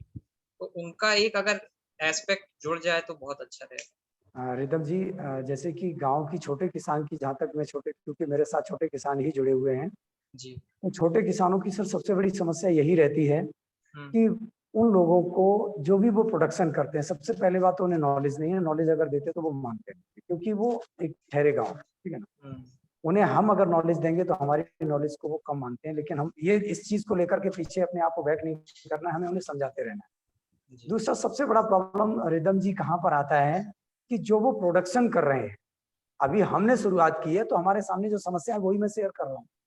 तो जो प्रोडक्शन कर रहे हैं वो सही भाव में नहीं बिक पा रहा है, उसी के लिए हमने ये जैसे कोल्ड चेन की व्यवस्था की है, प्रोसेसिंग यूनिट की व्यवस्था कर रहे हैं। तो इसमें अगर हो सके, अब जैसे मैं प्रोसेसिंग यूनिट लगाऊंगा, मैं सपोज दैट अपने यहाँ चिप्स बनाऊंगा, मैं कॉर्नफ्लेक्स बनाऊंगा, मैं नमकीन बनाऊंगा, मैं ऑयल की पैकिंग करूंगा, तो मार्केट में बेचने के लिए तो आप जैसे युवाओं का सहयोग चाहिए। मार्केट तो भाई गांव का लड़का तो नहीं मार्केट कर सकता है, वो तो जानता ही नहीं कि मार्केट में किस तरीके से डेवलप किया, मार्केट में अभी सौदा को किस तरीके से बेचा जाएगा। क्योंकि सबसे बड़ी जरूरत, आप समझते हैं कि मतलब किसी भी प्रोडक्शन को कर लेना आसान है, लेकिन प्रोडक्शन को जैसे एक मेरे बिजनेस कोच है वो कहते हैं बिजनेस बिजनेस बिजनेस। मतलब कहने का ये है कि आपने किसी भी चीज को बनाया है, उसके बाद फिर किसी डीलर, डिस्ट्रीब्यूटर, रिटेलर के थ्रू आपने बेचने का काम किया, मतलब उसे दे दिया और वो कंज्यूम हो गया, that means business is success. If your production is in market not consumed, you are not successful. In such position, I want to take your help. You give me such kind of help to advertise the market, what products we are manufacturing with the help of our unemployed young and youths. Okay. ये मैं चाहता हूँ जी। और इससे क्या होगा कि मैं जैसे, अब मैं देसी घी की बात करूं, गाय का देसी घी है, शुद्ध है, मुझे पता है कि मैंने किस तरीके से बनाया। अब आपको आश्चर्य नहीं होना चाहिए, मैं दाल बनवाने जा रहा हूं अरहर की, मटर की, चने की, उड़द की, मूंग की, जो गांव में पत्थर वाली चक्की होती है उससे बनवाने जा रहा हूं। उससे ज्यादा शुद्ध दाल कौन सी हो सकती है, बताइए आप। और जब वो दाल जाएगी, आप भी जब खाएंगे तो उसमें स्वाद मिलेगा कि नहीं मिलेगा। अभी तो हम जो पेस्टिसाइड वाली आ रही उसी को बनवाएंगे, फिर हम इन फ्यूचर कोशिश कर रहे हैं कि उसे हम जो केमिकल फ्री प्योर ऑर्गेनिक वाली निकलवाएं, और उससे जब गांव की चक्की से निकलवा करके जब पैकिंग करेंगे, थोड़ी महंगी तो बिकेगी भाई। एक कोई कार्य मिल से होता है तो मिल तो टनों में निकलता है, लेकिन हमारी जो गांव की महिलाएं होंगी उन्हें हम 2 पैसे का रोजगार देंगे तो वो महंगा पड़ेगा। अब उससे जब बिकेगा नहीं तो हम तो उनका सैलरी कहाँ से निकालेंगे, जो माल हमने परचेज करके डाल लिया उसमें हम बेनिफिट कहाँ से कमाएंगे।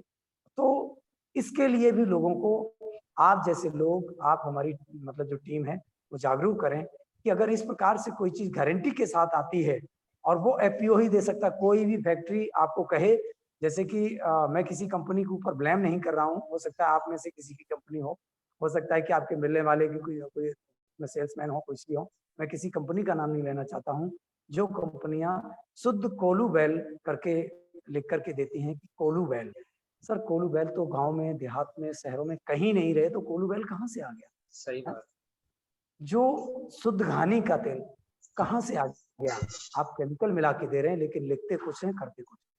तो इन लोगों को जब तक हम नंगा नहीं करेंगे तब तक हम शुद्ध को पहचान नहीं पाएंगे।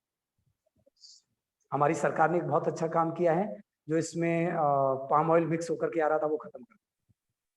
अब कंपनियां खत्म कर देंगी नहीं करती, ये बात का विषय है। कुल मिलाकर के हमारी सरकार ने ये अच्छा कदम उठाया है। अब हमें शुद्ध तेल मिल पाएगा, तो सर शुद्ध तेल जब मिलेगा तो महंगा भी पड़ेगा।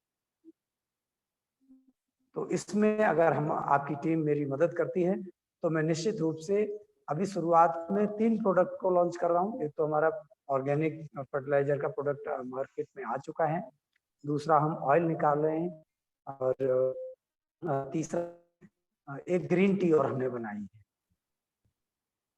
ग्रीन टी है शुद्ध पत्तियों से निकाली हुई, और उसमें किसी प्रकार का कोई केमिकल नहीं है।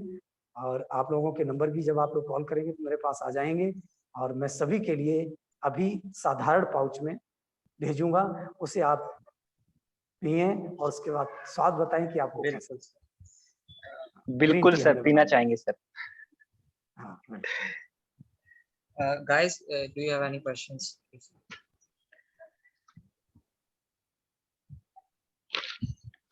सर एक्चुअली जो चीज आपने कही कि आप जो ऑर्गेनिक प्रोड्यूस कर रहे हैं और उसका कंजम्पशन मार्केट में कैसे कराएं, आपने सर आई थिंक ये क्वेश्चन भी था आपका। तो सर बिल्कुल हम इस पे क्या बेस्ट हो सकता है, कैसे इस चीज को प्लानिंग करके एग्जीक्यूट कर सकते हैं, इस पर हम आगे चर्चा करेंगे। एक्चुअली किसी भी चीज के लिए सर वैसे तो आपको बताने की आवश्यकता नहीं है। एक्चुअली आप ड्रॉबैक्स जो है वो आपको पता है कि क्या ड्रॉबैक्स हैं। जैसे कि आप बात कर रहे हैं कि आप बल्क में कोई चीज प्रोड्यूस हम अभी नहीं कर पा रहे हैं आप, तो एक भी उसका एक मेन इशू है। और दूसरी बात यह है कि जो हमारे पास जो मार्केट है तो है ना, उसके लिए जो एडवर्टीजमेंट है सर, आई थिंक उस पे कुछ जो इन्वेस्टमेंट होती है वो भी हम तब कर पाएंगे जब हमारे पास मैन्युफैक्चरिंग ज्यादा है और किसान ज्यादा जुड़े रहे हैं। तो लेकिन सर फिर भी आपकी एक चीज जो मुझे अच्छी लगी, जैसे कि आपने ग्रीन टी की बात करी, तो हमारे पास कुछ सोर्सेस हैं, ग्रीन टी हो गया, घी हो गया, और जो शहद होता है, अगर आप शहद भी अगर ये चीज प्रोड्यूस कर पा रहे हैं तो इनका सर कंजम्पशन अपन करा सकते हैं। अगर ये कम चीजें आपको कम मतलब अगर ये कम क्वांटिटी में भी अगर ये प्रोड्यूस हो रही है, और लेकिन सर आई थिंक कंडीशन ये होगी कि आपको सिर्फ एक जगह से इसको सेल करना होगा बस। देखिए सर, मैं इसके लिए बात कर सकते हैं। एक सेकंड, मैं इसके लिए अभी आप जब वेबसाइट देखेंगे तो मैं आप किसी मतलब या तो सौरभ जी के पास, हमारे पास कौन कौन सी चीजें स्टॉक में इस समय हैं जो प्योर ऑर्गेनिक हैं उसकी लिस्ट शेयर कर दूंगा, ठीक है। और ऑर्गेनिक प्रोडक्ट्स जो हमारे हैं उनकी भी मैं लिस्ट शेयर कर दूंगा। इसके साथ साथ मैं ये चाहता हूँ, देखिए आज की डेट में जो प्रचलन आ गया है ऑनलाइन का, ई कॉमर्स का, तो बहुत जल्दी हमारी जो वेबसाइट है www.sfpcl.com, ये बहुत जल्दी ई कॉमर्स में हम कन्वर्ट कर रहे हैं। तो प्लेटफॉर्म एक है, लेकिन पूरे भारत में, पूरे विश्व में कहीं भी खरीदा जा सकता है। हाँ सर बिल्कुल, आई थिंक जी बिल्कुल सर, ये अप्रोच आपकी होनी चाहिए। बिल्कुल जी रिदम जी, मैं एक मिनट, मैं आपकी टीम से, मैं अब आपने क्वेश्चन रखा तो माइंड में आ गया मेरे पास भी।